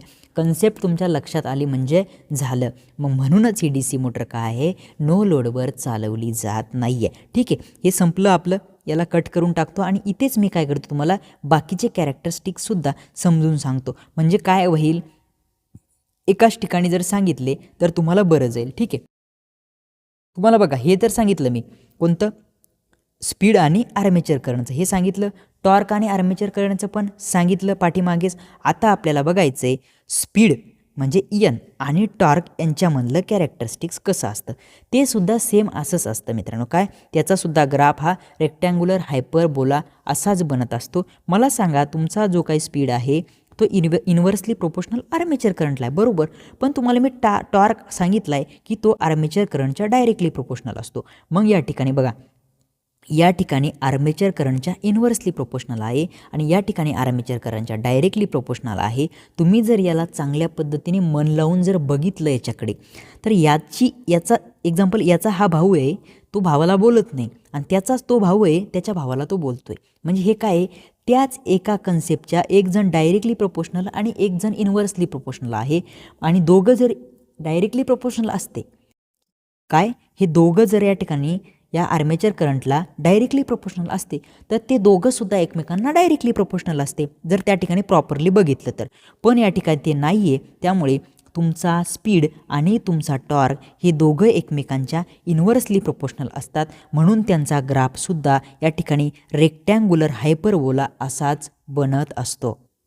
इथपर्यंत काय झालं, डी सी सिरीज मोटरचे कॅरेक्टरिस्टिक्स आपले संपले. ओके, आता आपण काय करणार आहे, डी सी सिरीज मोटरच्या काही केसेस बघणार आहे, ज्यावरती की इथंपर्यंत झालेले जे काही पेपर आहे त्यावरती प्रश्न आलेले आहे. आणि इथून पुढे सुद्धा जे काही पेपर होतील तुमचे, काय पेपर होतील त्यामध्ये 100% पेपरला प्रश्न येण्याचे चान्सेस त्या ठिकाणून असतात. आणि प्रत्येक वेळेस आपण काय करतो, ज्या ठिकाणी इम्पॉर्टंट वाटते, ज्या ठिकाणून प्रश्न येण्याचे चान्सेस असतात त्यावरती जास्तीत जास्त भर टाकण्याचा प्रयत्न करतो. आपण या ठिकाणी शिकतोय कशासाठी, की क्वेश्चन जिथून येतील ते आपले टॅकल झाले पाहिजे, बरोबर आहे की नाही.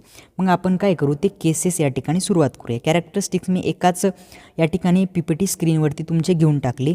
या ठिकाणी ॲप्लिकेशन आहे, त्या पहिले केसेस बघायच्या, डी सी सिरीज मोटरच्या केसेस आपल्याला बघायच्या. ॲप्लिकेशन बघून घ्यायची नाही आहे आपल्याला, पहिले आपल्याला डी सी सिरीज मोटरच्या केस बघायच्या. ती आपली स्लाईड ही या ठिकाणी आहे. बघा मित्रांनो, सर्वात पहिले डी सी सिरीज मोटरची एक डायग्राम आपण या ठिकाणी काढून घेऊया, कशा पद्धतीने असते बघा. डी सी सिरीज मोटरची डायग्राम या ठिकाणी मी काय करतो, या ठिकाणी काढतो वाइंडिंग. कोणती वाइंडिंग आहे तुमची, डी सी सिरीज मोटरची वाइंडिंग, ठीक आहे. आणि या ठिकाणी काढला मी आर्मेचर. कळतं आहे तुम्हाला इथपर्यंत.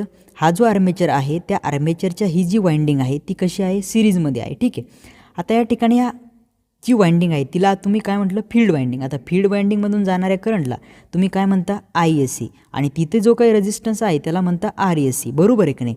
आणि हा जो तुमचा आर्मेचर आहे त्या आर्मेचरच्या करंटला तुम्ही म्हणता IA आणि तिथल्या रेझिस्टन्सला तुम्ही म्हणता RE.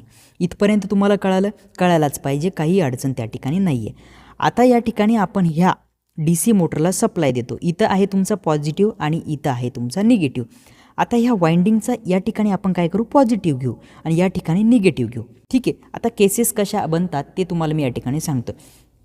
बघा, आपल्याला काय करायचं आहे, या मोटरचा काय करायचं आहे, या मोटरची जी डायरेक्शन आहे फिरण्याची, काय फिरण्याची डायरेक्शन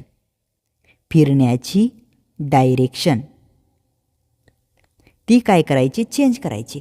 मग फिरण्याची डायरेक्शन जर चेंज करायची तर तुम्ही काय करसान हे मी तुम्हाला सांगतो. मित्रांनो, सर्वात पहिले तुम्ही काय करसान, या मोटरचे हे जे काय टर्मिनल आहे त्याला उलटं करसान, म्हणजे इथं निगेटिव्ह करसान, इथे पॉझिटिव्ह करसान.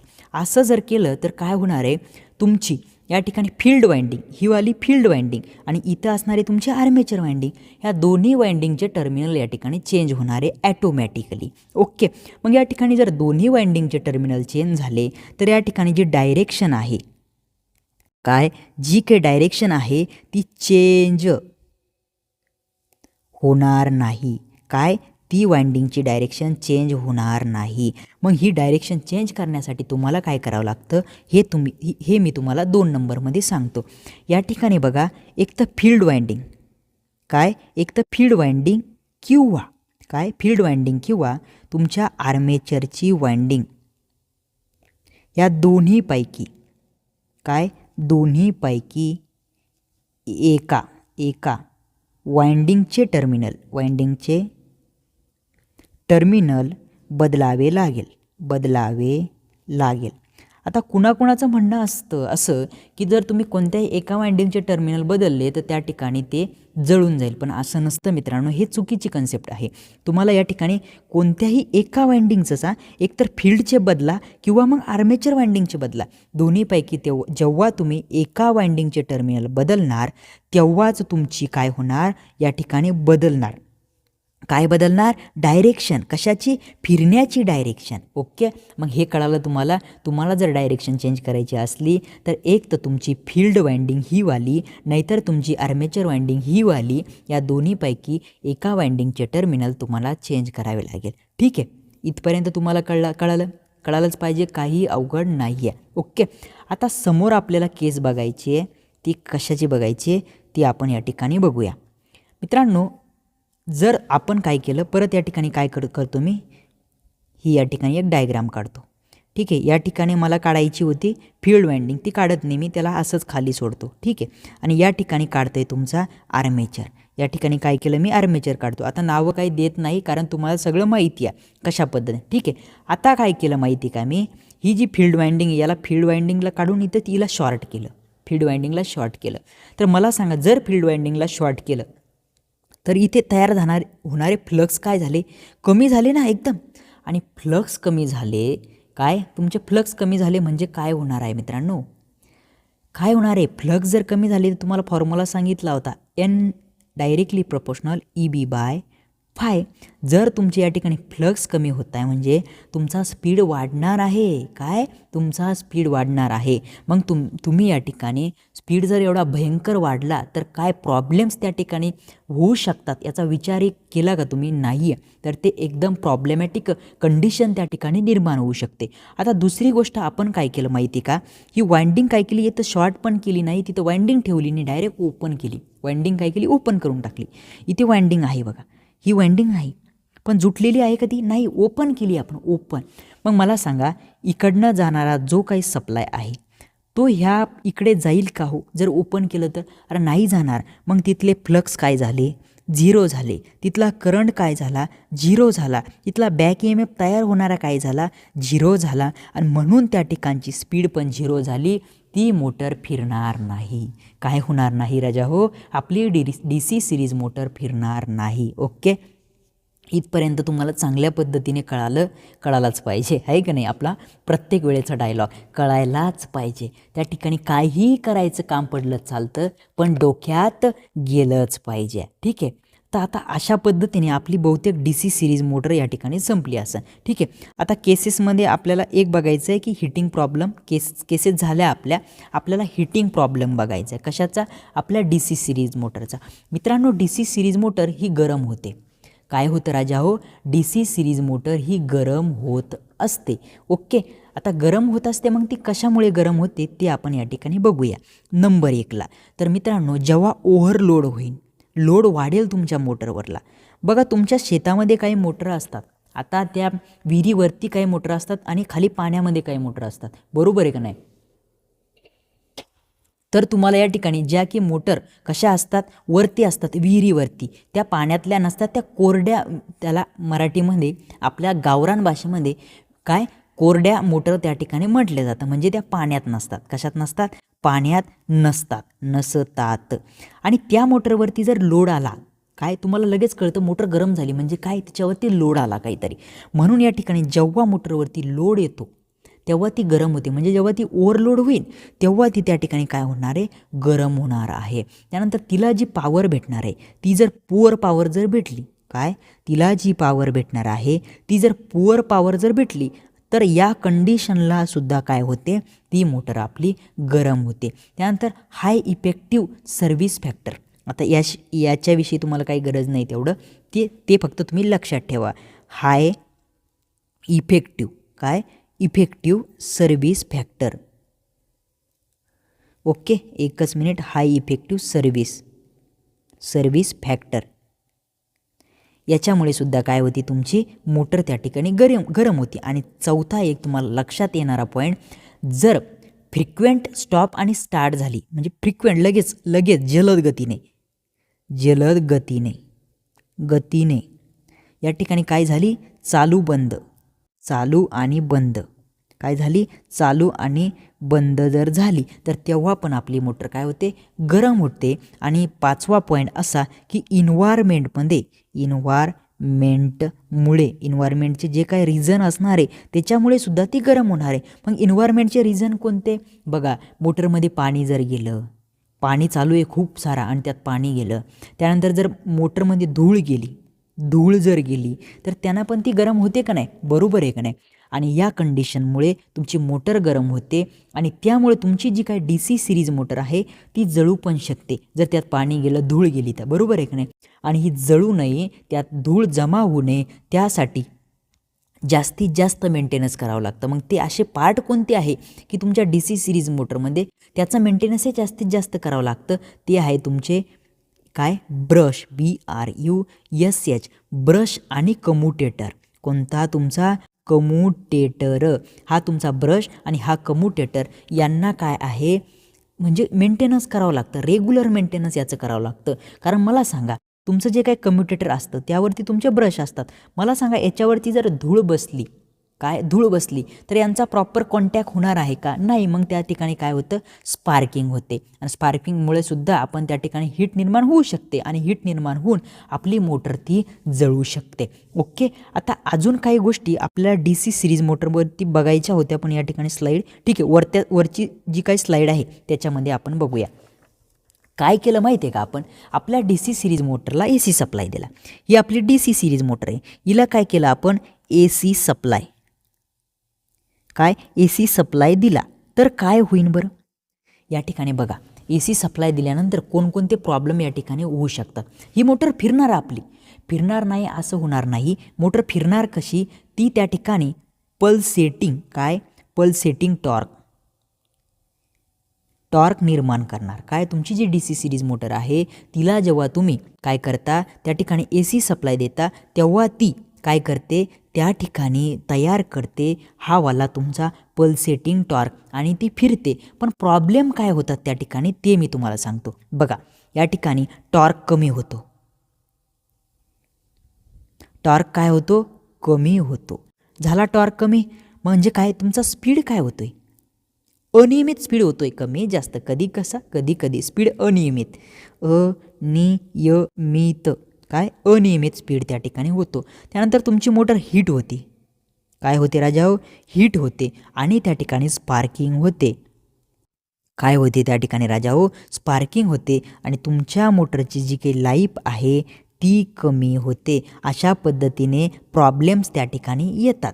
तर मित्रांनो जी DC सिरीज मोटर आहे जर तुम्ही तिला AC सप्लाय दिला तर ती युनिव्हर्सल मोटरसारखंच काम करते. कोणत्या, तुमची युनिव्हर्सल. आणि युनिव्हर्सल मोटर मी तुम्हाला सिंगल फेस AC मोटर जेव्हा शिकवल तेव्हा त्या ठिकाणी सांगन. पण ही जी युनिव्हर्सल मोटर आहे राजाओ ती प्रॉपर त्या पद्धतीने त्या ठिकाणी बनवली जाते की ज्यामध्ये हे सगळे प्रॉब्लेम त्या ठिकाणी येणार नाही.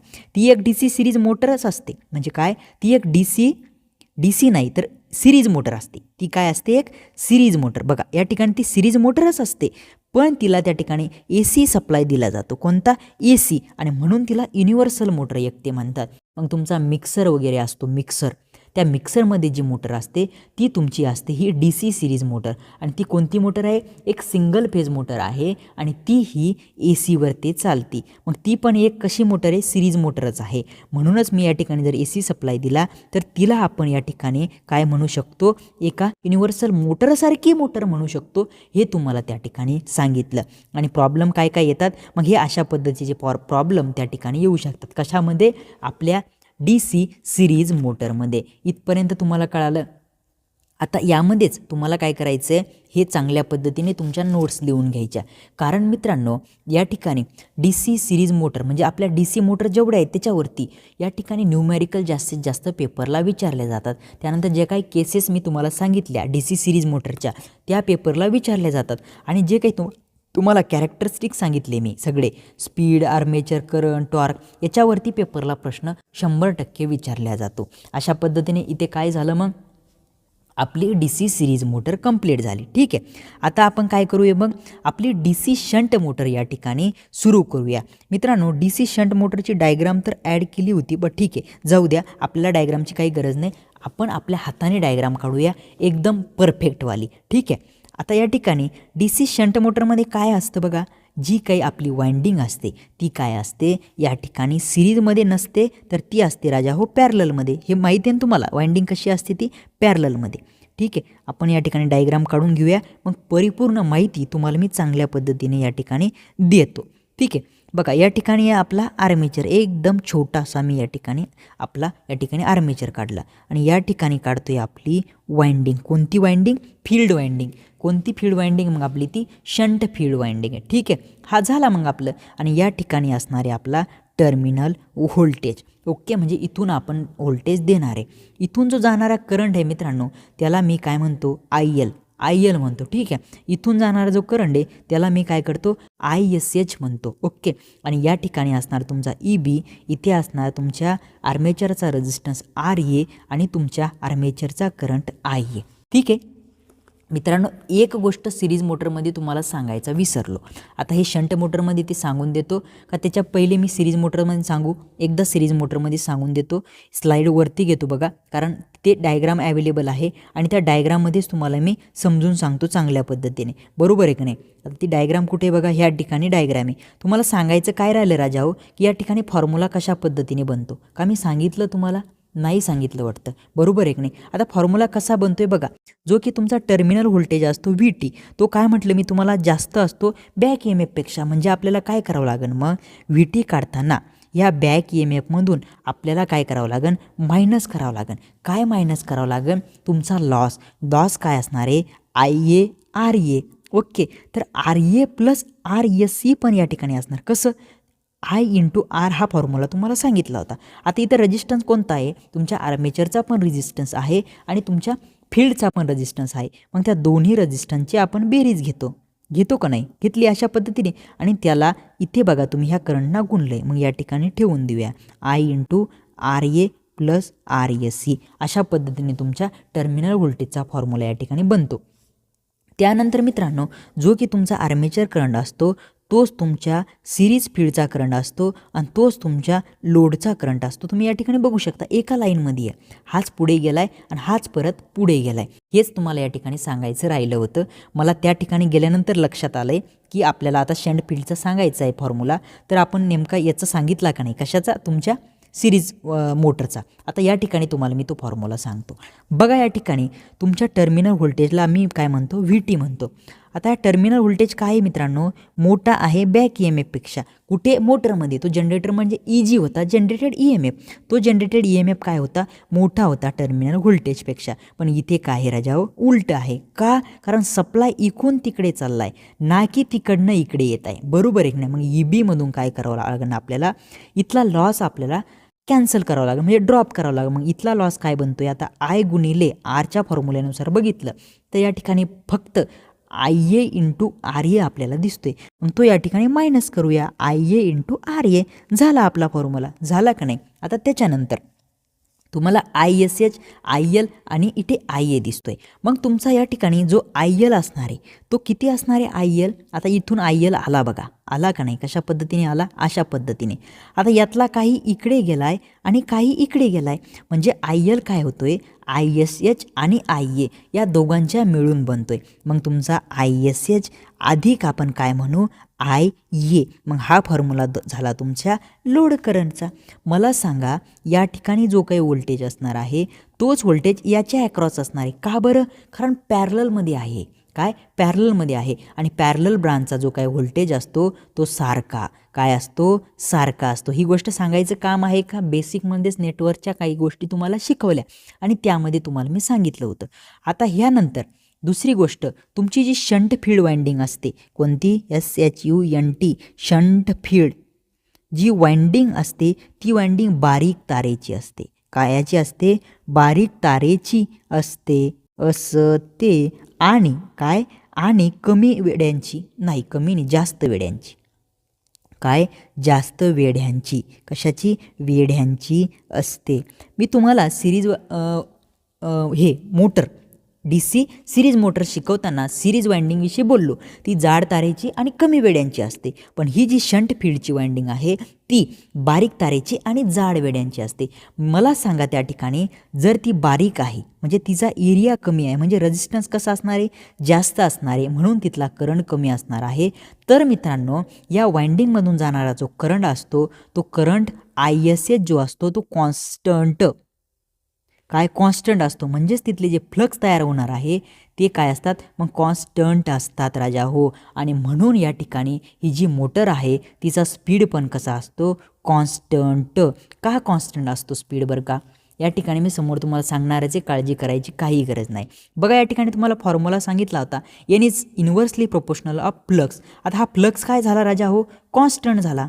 काय, कॉन्स्टंट झाला, बरोबर आहे की नाही. मग जर या ठिकाणचा फ्लक्स जर कॉन्स्टंट झाला म्हणून इथला जो स्पीड आहे तो पण कॉन्स्टंट काय होतो, कॉन्स्टंट होतो. मग कळालं, एकदम शांत मनाने कळालं. आता पुढे बघा, जो काही फ्लक्स आहे तो ईबीला डायरेक्टली प्रोपोर्शनल असतो, म्हणजे बॅक EMFला. हे मी तुम्हाला सांगितलं होतं. म्हणून जो काही तुमचा बॅक EMF आहे तो पण कसा होतो या ठिकाणी, कॉन्स्टंट. काय होतो, कॉन्स्टंट. ओके, मग सगळे काय झाले या ठिकाणी, कॉन्स्टंट. म्हणून तुमची शंट मोटरचा जो काही स्पीड आहे त्याला तुम्ही एन म्हणता. हा असतो समान म्हणजेच काय, कॉन्स्टंट. इथपर्यंत कळालं. आता एक केस म्हणजे एक नोट्स तुम्हाला मला सांगायची. पुढे जागा आहे का, ठीक आहे, खूपच सारी जागा आहे आपल्याकडे. या ठिकाणी तुम्हाला एक नोट सांगायची, NOTE. नोट काय आहे, DC शंट मोटरचा जो स्टार्टिंग बॅक EMF आहे, पेपरला प्रश्न येतो, हा बॅक EMF आहे तो काय असतो, 0. काय असतो मित्रांनो, 0 असतो. का बरं 0 असतो, कारण स्टार्टिंगचा जो काही स्पीड असतो तो असतो 0. सगळं काही सांगणारे काळजी करू नका, मला माहिती कळत नाही, पण मी याची 100% गॅरंटी देतो की मी शेवटपर्यंत सांगत जातोय तेव्हा तुम्हाला 100% कळतंच. ठीक आहे, आता मला सांगा, स्टार्टिंग काय, तुमची स्टार्टिंग मोटरची स्टार्टिंग म्हणजे या प्रश्नाचा अर्थ काय होतो माहिती आहे का, स्टार्टिंग म्हणजे मोटर बंद आहे तेव्हा. काय, मोटर बंद आहे तेव्हा.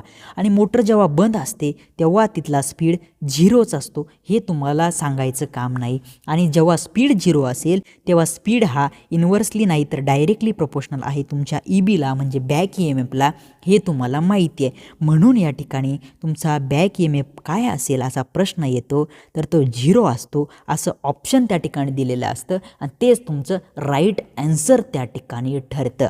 ओके, मग तुम्हाला कळालं की जेव्हा स्टार्टिंगला DC शंट मोटरच्या स्टार्टिंगला या ठिकाणी बॅक EMF काय असतो, हा जो प्रश्न आहे तो का 0 त्याचं उत्तर आहे. कारण स्टार्टिंगला म्हणजे जेव्हा मोटर बंद असते त्यावेळेचं विचारलं जातं आणि तेव्हा स्पीड 0 असते आणि स्पीड ही डायरेक्टली प्रोपोर्शनल असते बॅक EMFला. म्हणून तुमचा काय होतो, बॅक EMFसुद्धा माऊली काय असतो या ठिकाणी, 0 असतो. ठीक आहे, कळालं, इथपर्यंत झालं. आता पुढं बघायचे आपल्याला कॅरेक्टरिस्टिक्स. मित्रांनो, कशाचे कॅरेक्टरिस्टिक्स बघायचे, DC शंट मोटरचे कॅरेक्टरिस्टिक्स. तर चला बघूया आपण DC शंट मोटरचे कॅरेक्टरिस्टिक्स. आता कॅरेक्टरिस्टिक्स बघण्यासाठी मी काय करतो, डायग्राम काढून घेतो, कारण आपण प्रत्येक वेळेसारख्या डायग्राम या ठिकाणी ॲड केलेल्या नाही आहे. ठीक आहे, तर ही आहे आपली डायग्राम. तर सगळ्यात पहिले आपण काय करणार आहे, या ठिकाणी स्पीड आणि आर्मेचर करंट याचं या ठिकाणी काय बघणार आहे, कॅरेक्टरिस्टिक्स. मी काय तुम्हाला सांगितलं आहे की फ्लक्स कॉन्स्टंट आहे, आर्मेचर करंटही कॉन्स्टंट म्हणजे त्याचा फील्डमधून जाणारा जो काही करंट आहे तोही कॉन्स्टंट त्या ठिकाणी मग झाला. म्हणून या ठिकाणी जे काही याचं रिलेशन येतं मित्रांनो ते येतं अशा पद्धतीने कॉन्स्टंट. पण हे कधी येतं माहिती का, नो लोड. काय येतं, नो लोड असताना. नो लोड असताना तुमचा जो काही DC शंट मोटरचा स्पीड आहे तो कॉन्स्टंट आहे, तो कमी होत नाही. हे रिलेशन त्याचं झालं नो लोडचं. पण आता आपण काय करू, लोडवर असतानाचं बघूया. काय करू, लोडवर असताना. ठीक आहे, आता याच डायग्रामला आपण कॉपी पण करून घेऊ आणि या ठिकाणी काय करू, पेस्ट करू. होते का पेस्ट, होती पेस्ट, व्हायलाच पाहिजे, झाली पेस्ट या ठिकाणी. आता या ठिकाणी काय होतं ते बघा, झाली ना, गब्बस आता.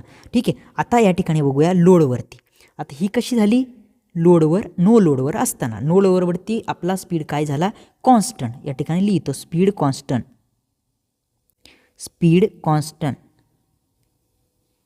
ठीक आहे, आता या ठिकाणी काय होतं बघा, हे असं राहत नाही. काय मित्रांनो, हे असं राहत नाही. ही जी आपली लाईन होती नो लोडवरती ती कॉन्स्टंटवरती, ही अशी राहती का राजाओ, नाही, ही स्लाइटली ड्रॉप होती, अशी स्लाइटली ड्रॉप. DC जनरेटरचा पार्ट या ठिकाणी शिकवताना मी काय सांगितलं होतं, त्या ठिकाणी जर लोड वाढला तर त्याचा जो जनरेटेड व्होल्टेज आहे तो काय होतो, थोडासा ड्रॉप होतो, बरोबर आहे का नाही. जेवढा भेटत होता तेवढा भेटत नाही.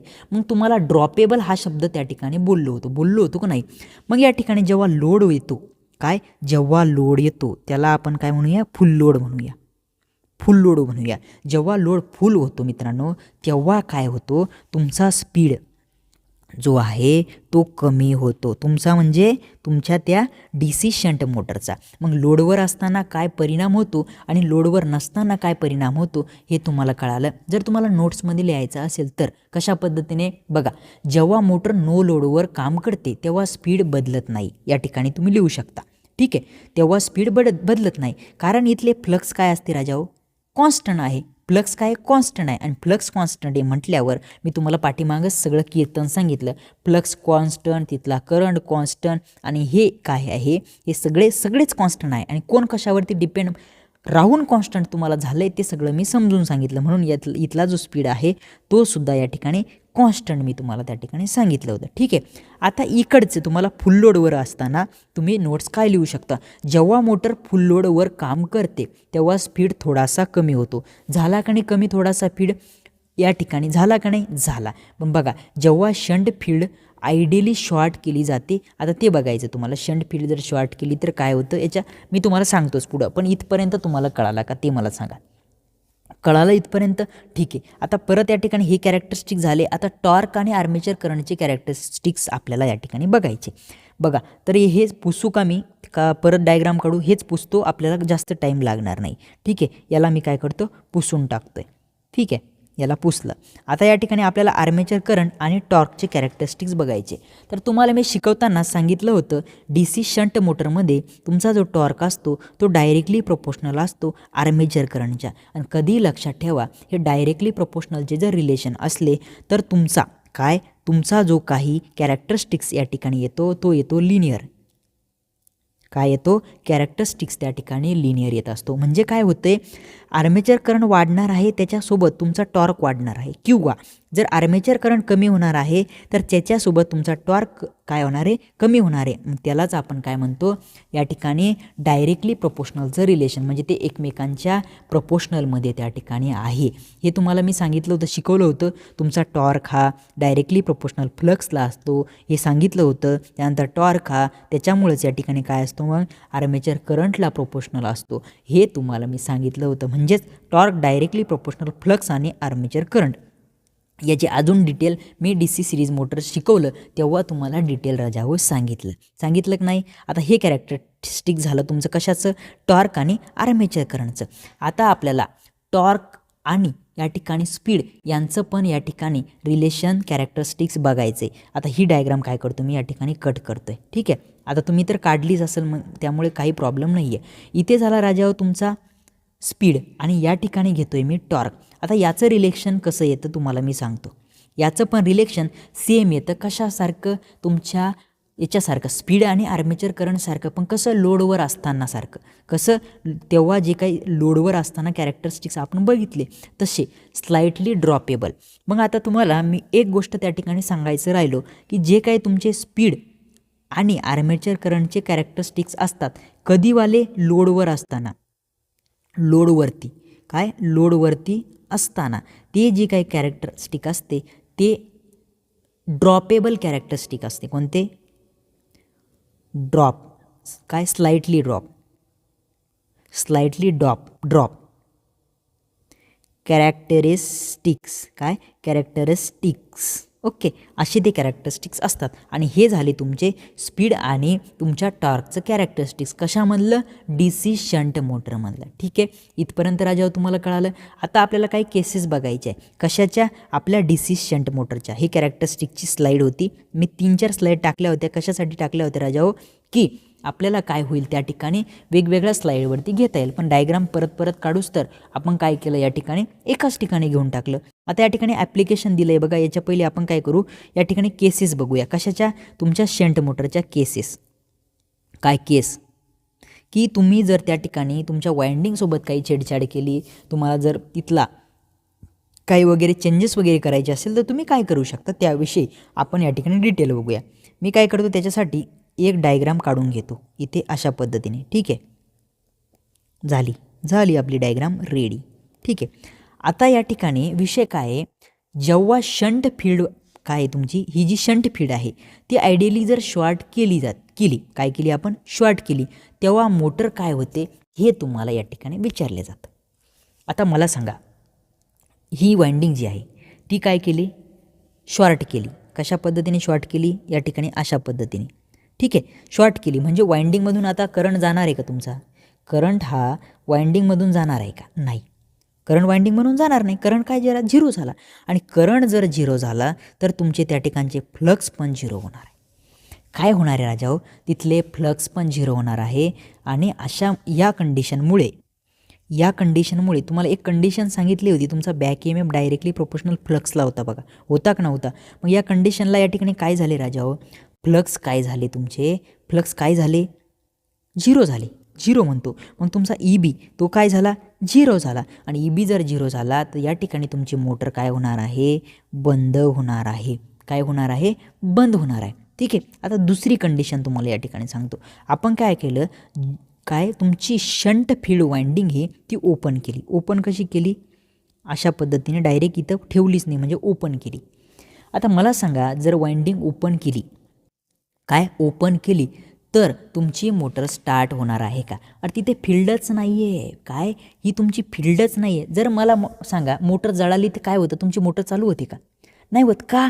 कारण तिथे तुमची फील्ड जळून त्या ठिकाणी कुठेतरी शॉर्ट झालेली असते.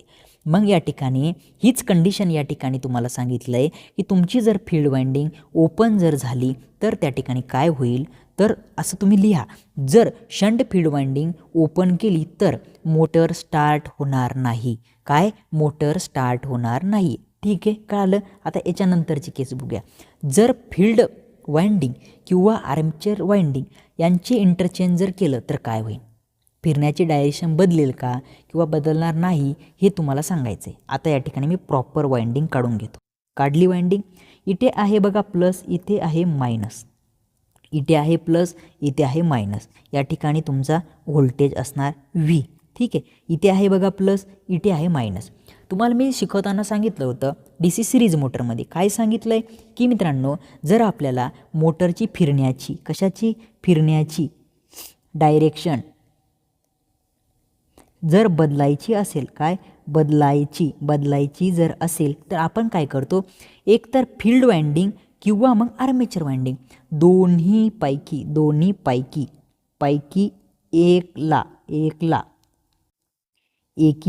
एकीला बदलतो. म्हणजे काय? इथे पॉझिटिव्ह आहे ना, मी काय करेल? इथे निगेटिव्ह घेईल आणि इथे पॉझिटिव्ह घेईल. झालं, माझ्या मोटरची फिरण्याची डायरेक्शन बदलणार आहे.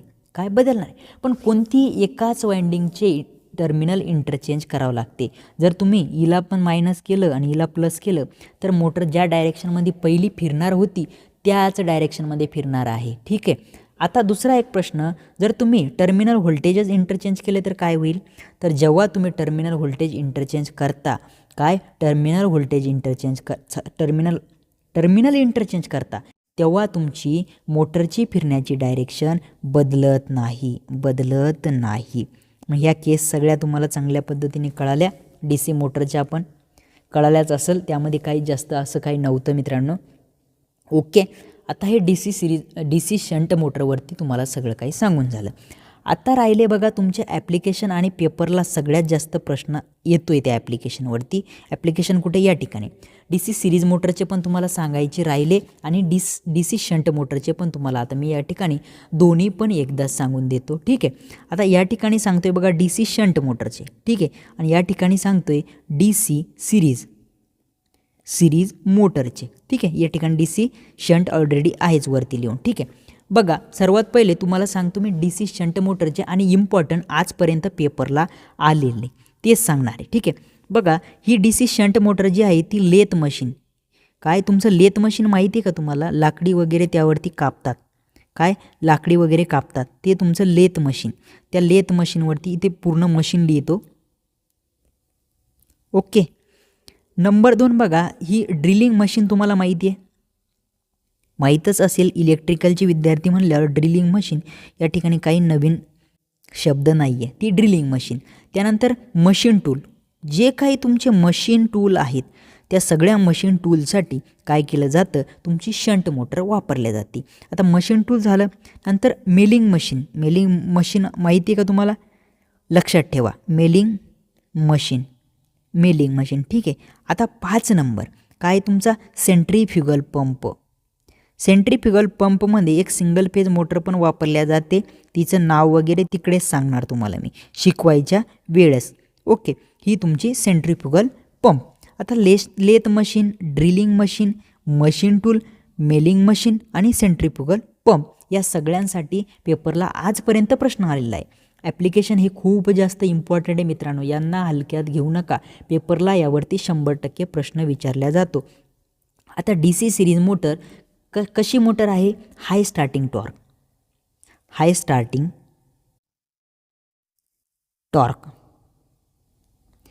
स्टार्टिंग टॉर्क असणारी ही आपली DC सिरीज मोटर आहे. म्हणून ज्या ठिकाणी हाय स्टार्टिंग टॉर्कची गरज असते अशा ठिकाणी ही मोटर वापरल्या जाते. मग कुठे बघा, क्रेन ही उचलती खूप सारी, तिथे टॉर्कची गरज असते. त्यानंतर व्हाईस्ट, काय तुमचं व्हाईस्ट झालं, तुमची लिफ्ट झाली. त्याच्यानंतर ट्रॅक्शन सिस्टम, तुमची जी ट्रेन वगैरे आहे त्याच्यासाठी ट्रॅक्शन, त्यालाच काय म्हणतात, ट्रॅक्शन सिस्टम. ठीक आहे, ट्रेन लिहितो या ठिकाणी.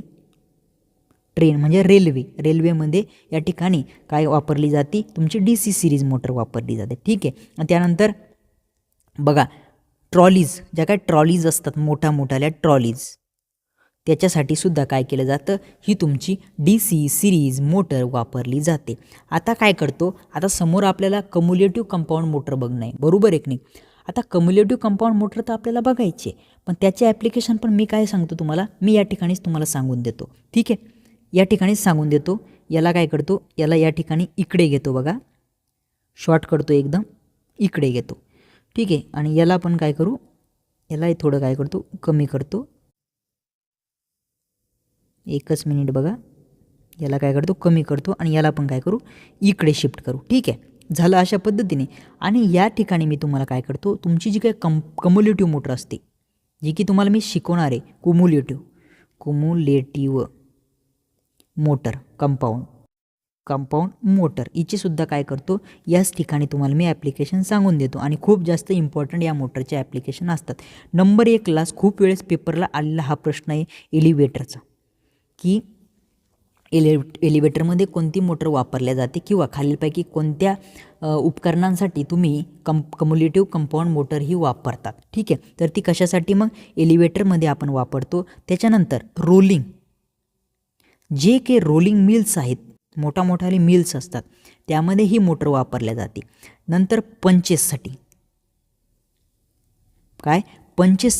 आणि या ठिकाणी SHEARS काय, हे याच्यासाठी काय जास्त पेपरला आलं नाही तरी पण लक्षात ठेवा. ठीक आहे, SHEARS शेअर्स, त्यामध्ये सुद्धा काय केलं जातं, ही तुमची मोटर वापरल्या जाते. आणि सगळ्यात महत्त्वाची शेवटची तुमची डिफरन्शियल कंपाऊंड मोटर, या ठिकाणी वरती लिहितो, डिफरन्शियल कंपाऊंड मोटर. ही मोटर कुठेच वापरली जात नाही, नो ॲप्लिकेशन. पेपरला प्रश्न आलेले आहेत आणि याच्यावरती आलेले आहेत, त्यामुळे या ठिकाणी सांगून दिलं. डिफरन्शियल कंपाऊंड मोटर जी आहे त्याचं कोणतंही ॲप्लिकेशन नाही आहे. मग तुम्ही म्हणाल की मग हिला रिकामं पृथ्वीवरती ओझं बनवलंच कशाला, तर त्यामध्ये मित्रांनो या ठिकाणी काही ठिकाणी या ठिकाणी वापरल्या जातात. पण विषय कसा आहे माहिती आहे का, आपला जो सिलेबस आहे, आपला सिलेबस तो ओल्ड सिलेबसनुसार आपल्याला पेपर येत असतो. ओल्ड सिलेबसनुसार पेपर येत असतो. आता नवीन काय घडतंय त्याच्यानुसार या ठिकाणी गोष्टी डिझाईन केल्या जात नाही पेपरमध्ये, ते डिझाईन केलं जातं ओल्ड सिलेबसनुसार, आपलं जे काय आहे ते. आता ITIचं तुम्ही सांगा, या ठिकाणी ITIचं सुबोधचं बुक आहे मित्रांनो. आपली जी काही थेरी आहे ना, थेरी जर तुम्ही बघितली आणि तुम्ही प्रॅक्टिकली जर बघितलं तर यामध्ये खूप चेंजेस आहे. कारण प्रॅक्टिकली या ठिकाणी चेंजेस झाले, जसा काळ बदलला तसे या ठिकाणी चेंजेस झाले. पण इथे चेंज झाले का नाही, मग प्रश्न हा याच्यावरती डिझाईन केला जातो ना की याच्यावरती. म्हणून या ठिकाणी तुम्हाला सांगतो, डिफरन्शियल कंपाऊंड मोटर जी आहे त्याचं नो ॲप्लिकेशन हे उत्तर असतं, त्याचं कोणतंही ॲप्लिकेशन नाही असा त्याचा अर्थ आहे. आता आपल्याला काय करायचं आहे, DC सिरीज मोटर आणि DC शंट मोटर याच्यावरती काय करतो, तुम्हाला मी एक न्यूमॅरिकल देतो. म्हणजे एक न्यूमॅरिकल आपण या ठिकाणी घेऊन ठेवूया. इथं काय आहे, DC शंट मोटरच्या स्पेशल केसेस. एकच मिनिट मी बघतो की काही केसेस राहिले आहे का, माझ्यामध्ये तर आपण केस घेतल्यात सगळ्या, आहे की नाही, केस घेऊन टाकले ना, काही राहिलं नाही आपलं डी सी शंट मोटरचं, ते झालं आहे. केसेस आपण वरतीच घेतल्या. या ठिकाणी डी सी सिरीज मोटरचे काय अप्लाइड ए सी हे पण तुम्हाला मी सांगितलं. डी सी मोटर न्यूमेरिकल, या ठिकाणी 2 न्यूमेरिकल आपण घेऊन टाकू डी सी मोटरची. एक सिरीज मोटरचं घेऊ, एक शंट मोटरचं घेऊ. बघा या ठिकाणी डायग्राम काढतो आहे मी. कशाची डायग्राम काढूया? या ठिकाणी मी काढतो डायग्राम सिरीज मोटरची. ठीक आहे, अशा पद्धतीने मी डायग्राम काढली तुमच्या सिरीज मोटरची. ठीक आहे, झाली तुमची डायग्राम, झाली. हा काय आहे मित्रांनो? या ठिकाणी आर एस सी म्हणजे तुमच्या फीडचा रेजिस्टन्स, तो दिला आहे तुम्हाला या ठिकाणी 3 ओहम दिला आहे, मी लिहून घेतला. आता या ठिकाणी आर्मेचरचा रेजिस्टन्स दिला आहे 2 ओहम आणि या ठिकाणी ई बी काढायचा आहे तुम्हाला, तो दिलेला नाही आहे. आणि या ठिकाणी व्होल्टेज दिला आहे, टर्मिनल व्होल्टेज 110 वोल्ट. मला सांगा जो बॅक ई एम एफ आहे तो 110पेक्षा जास्त येईल का कमी येईल? तुम्हाला बोललो होतो जो बॅक ई एम एफ असतो तो कमी असतो टर्मिनल व्होल्टेजच्या, म्हणजे जो काही तुमचा back E M F E B असणार आहे तो कमी येणार आहे तुमच्या 110पेक्षा. ठीक आहे, का कमी येणार आहे? बघा या ठिकाणी मी ई बीचा फॉर्म्युला लिहितो. काय असतो ई बीचा फॉर्म्युला? काय आहे? V T minus I A R A, बरोबर आहे. आर ए कोणता आहे आपला? इथं आर जो असणार आहे तो R A plus R S C असणार आहे. मग आता मी फॉर्म्युल्यामध्ये किमती ठेवून देतो. ठीक आहे, आता बघा करंट किती दिला आहे या ठिकाणी? करंट दिला आहे का? बघा करंट दिला आहे या ठिकाणी, हा इथं दिला आहे आय एल. काय आय एल तोच असणार, आय एस सी तोच असणार आणि सगळी त्या ठिकाणी तेच असणार आहे. ठीक आहे, मग ही इथून सगळा करंट तोच असणार आहे सेम, त्याला मी आय ए पण म्हणू शकतो. ठीक आहे, तर बघा करंट दिला आहे 5 एम्पियर गुणिले या ठिकाणी 3 दिला आहे आणि हा दिला आहे 2. 3 आणि 2 डायरेक्ट मी 5 लिहितो आहे कारण इथे बेरीज करायची, बरोबर आहे की नाही. वजा टर्मिनल व्होल्टेज दिला आहे 110. बघा 5 5 किती होते? 25. 25 कशातून वजा करायचे? 110मधून. बघा 110मधून सगळ्यात पहिले काय करा? 10 वजा करा. किती झाले? 100. 100मधून 10 परत वजा करा, किती झाले? 90. आणि 90मधून परत हे 5 वजा करा, झाले 85. म्हणजे तुमचा E B back E M F तुम्हाला किती भेटला राजा हो? 85 या ठिकाणी भेटलेला आहे. कळालं मग तुम्हाला? हे कळायलाच पाहिजे, यामध्ये काही अडचण नाही आहे, काही मोठे खटाटोप नाही आहे, काही मोठाले फॉर्म्युले नाही आहे, एकदम सोपं हे या ठिकाणी आहे. ठीक आहे, आता काय करू आपण? शंट मोटरवरती एक न्यूमेरिकल घेऊ. ठीक आहे, आणि मग काय करू? या ठिकाणी आपलं शंट मोटर आणि सिरीज मोटर संपलं आहे असं घोषित करूया. ठीक आहे, याला कट करून टाकूया आणि या ठिकाणी डायग्राम काढून घेऊया. कशाची? शंट मोटरची. 1 मिनिटात आपण डायग्राम काढूया. ठीक आहे, बघा डायग्राम कशी असणार आहे. हा झाला तुमचा या ठिकाणी आर्मेचर, घेतला मी आर्मेचर. या ठिकाणी काढतो मी एक फील्ड वाइंडिंग, ही झाली तुमची फील्ड वाइंडिंग. ठीक आहे, आणि या ठिकाणी व्होल्टेज दिला आहे बघा तुम्हाला. व्होल्टेज किती दिला आहे? 800 व्होल्ट टर्मिनल व्होल्टेज. तुमची शंट फील्ड आहे, इथे असणार आय एस एच, हा आपल्याला बहुतेक काढायचं सांगितलं असेल. इथून चालला आहे बघा करंट 2 एम्पियर. कशाला? तुमच्या याला. कशाला? याला आर्मेचरला. कधी कधी विसरते बघा. आता या ठिकाणी मग या ठिकाणी आपल्याला काय दिलं आहे? आर ए दिला आहे, किती? 5 ओहम दिला आहे. आणि या ठिकाणी ई बी विचारला आहे किती आहे. आता बघा मला सांगा, इथे 800 आहे तर इथं याच्या अक्रॉस व्होल्टेज किती असणार? म्हणजे इथला व्ही एस एच आहे तो किती असणार? व्ही एस एच असणार 800. मग इथला आपण करंट काढू शकतो की नाही? आय एस एच बरोबर V S H minus R S H असतो, बरोबर आहे की नाही? तर या ठिकाणी V S H R S H इथं दिलेला असेल, बरोबर आहे, दिलेला आहे. इथं आर एस एच जो आहे तो दिलेला आहे 400 ओहम. ठीक आहे, मग व्ही एस एच 800 भागिले आर एस एच 400, 400 दुनी असतो 800. मग या ठिकाणी उत्तर आलं 2 ओहम नाही 2 एम्पियर. हा 2 एम्पियर काय आला तुमचा? आय एस एच हा इथला किती आला? 2 एम्पियर. मला सांगा इकडे करंट किती आला? 2 एम्पियर. इकडे करंट किती चालला? 2 एम्पियर. तर मला सांगा आय एल जो असणार या ठिकाणचा तो किती असणार? आय एलचा फॉर्म्युला काय असतो? आय एल बरोबर आय एस एच अधिक आय ए, बरोबर आहे. म्हणजे ह्या 2ची आणि 2ची बेरीज होते, मग उत्तर येतं त्या ठिकाणी 4 एम्पियर. ठीक आहे, मग हा पण भेटला, हा पण भेटला, हा पण भेटला. हे काढला आपण आणि हा काढला, बरोबर आहे का नाही? आता आपल्याला ई बी काढायचा म्हणजे बॅक ई एम एफ. आता बॅक ई एम एफ काढायचा फॉर्म्युला काय आहे आपला? ई बी बरोबर व्ही टी मायनस काय? V T minus. आता या ठिकाणी मायनस आय ए आर ए घेणं आहे आपल्याला, बस एवढंच आहे. मग आता व्ही टी किती आहे? 800. 800मधून काय मायनस करायचं आहे, आय ए भेटला आहे आपल्याला 2 आणि आर ए आहे 5. मग 5 आणि 2 यांचा गुणाकार 5 गुणिले 2, 5 दोन्ही किती होतं 10 या ठिकाणी होते.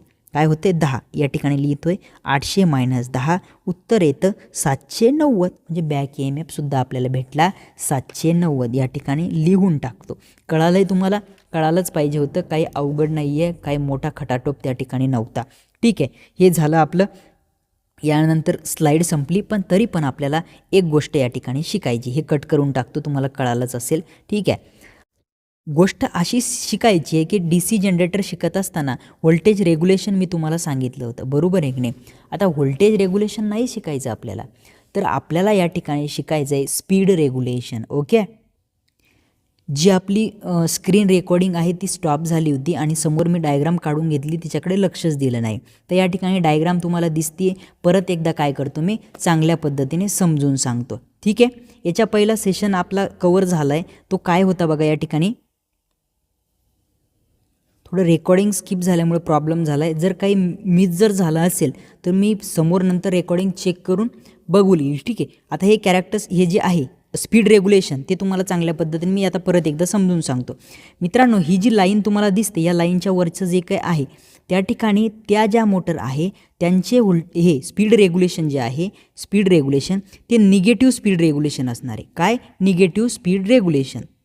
तर बघा या ठिकाणी मग मी लिहिलं, या ठिकाणी काय, ही स्पीड आहे, हे तुमचं रेग्युलेशन, म्हणजे या ठिकाणी निगेटिव्ह रेग्युलेशन आहे. काय आहे, निगेटिव्ह मायनस रेग्युलेशन. मग ती कोणती मोटर आहे, तुमची डिफरन्शियल कंपाऊंड मोटर. या डिफरन्शियल कंपाऊंड मोटरचं जे काही स्पीड रेग्युलेशन असतं ते निगेटिव्ह असतं. ठीक आहे, त्याच्यानंतर मित्रांनो या ठिकाणी आहे तुमची शंट मोटर. शंट मोटर, त्यानंतर ही आहे कम्युलेटिव्ह मोटर, कम्युलेटिव्ह कंपाऊंड, आणि ही आहे तुमची सिरीज मोटर. या मोटरचे, या तिन्ही मोटरचं जे काही स्पीड रेग्युलेशन असतं मित्रांनो, ते पॉझिटिव्ह स्पीड रेग्युलेशन असतं. आणि तुम्हाला कॅरेक्टरिस्टिक्स शिकवताना सांगितलं, तुमच्या शंट मोटरचे जे काही कॅरेक्टरिस्टिक असते ते स्लाइटली ड्रॉपेबल कॅरेक्टरिस्टिक्स त्या ठिकाणी असतं. ठीक आहे, हे कळालं.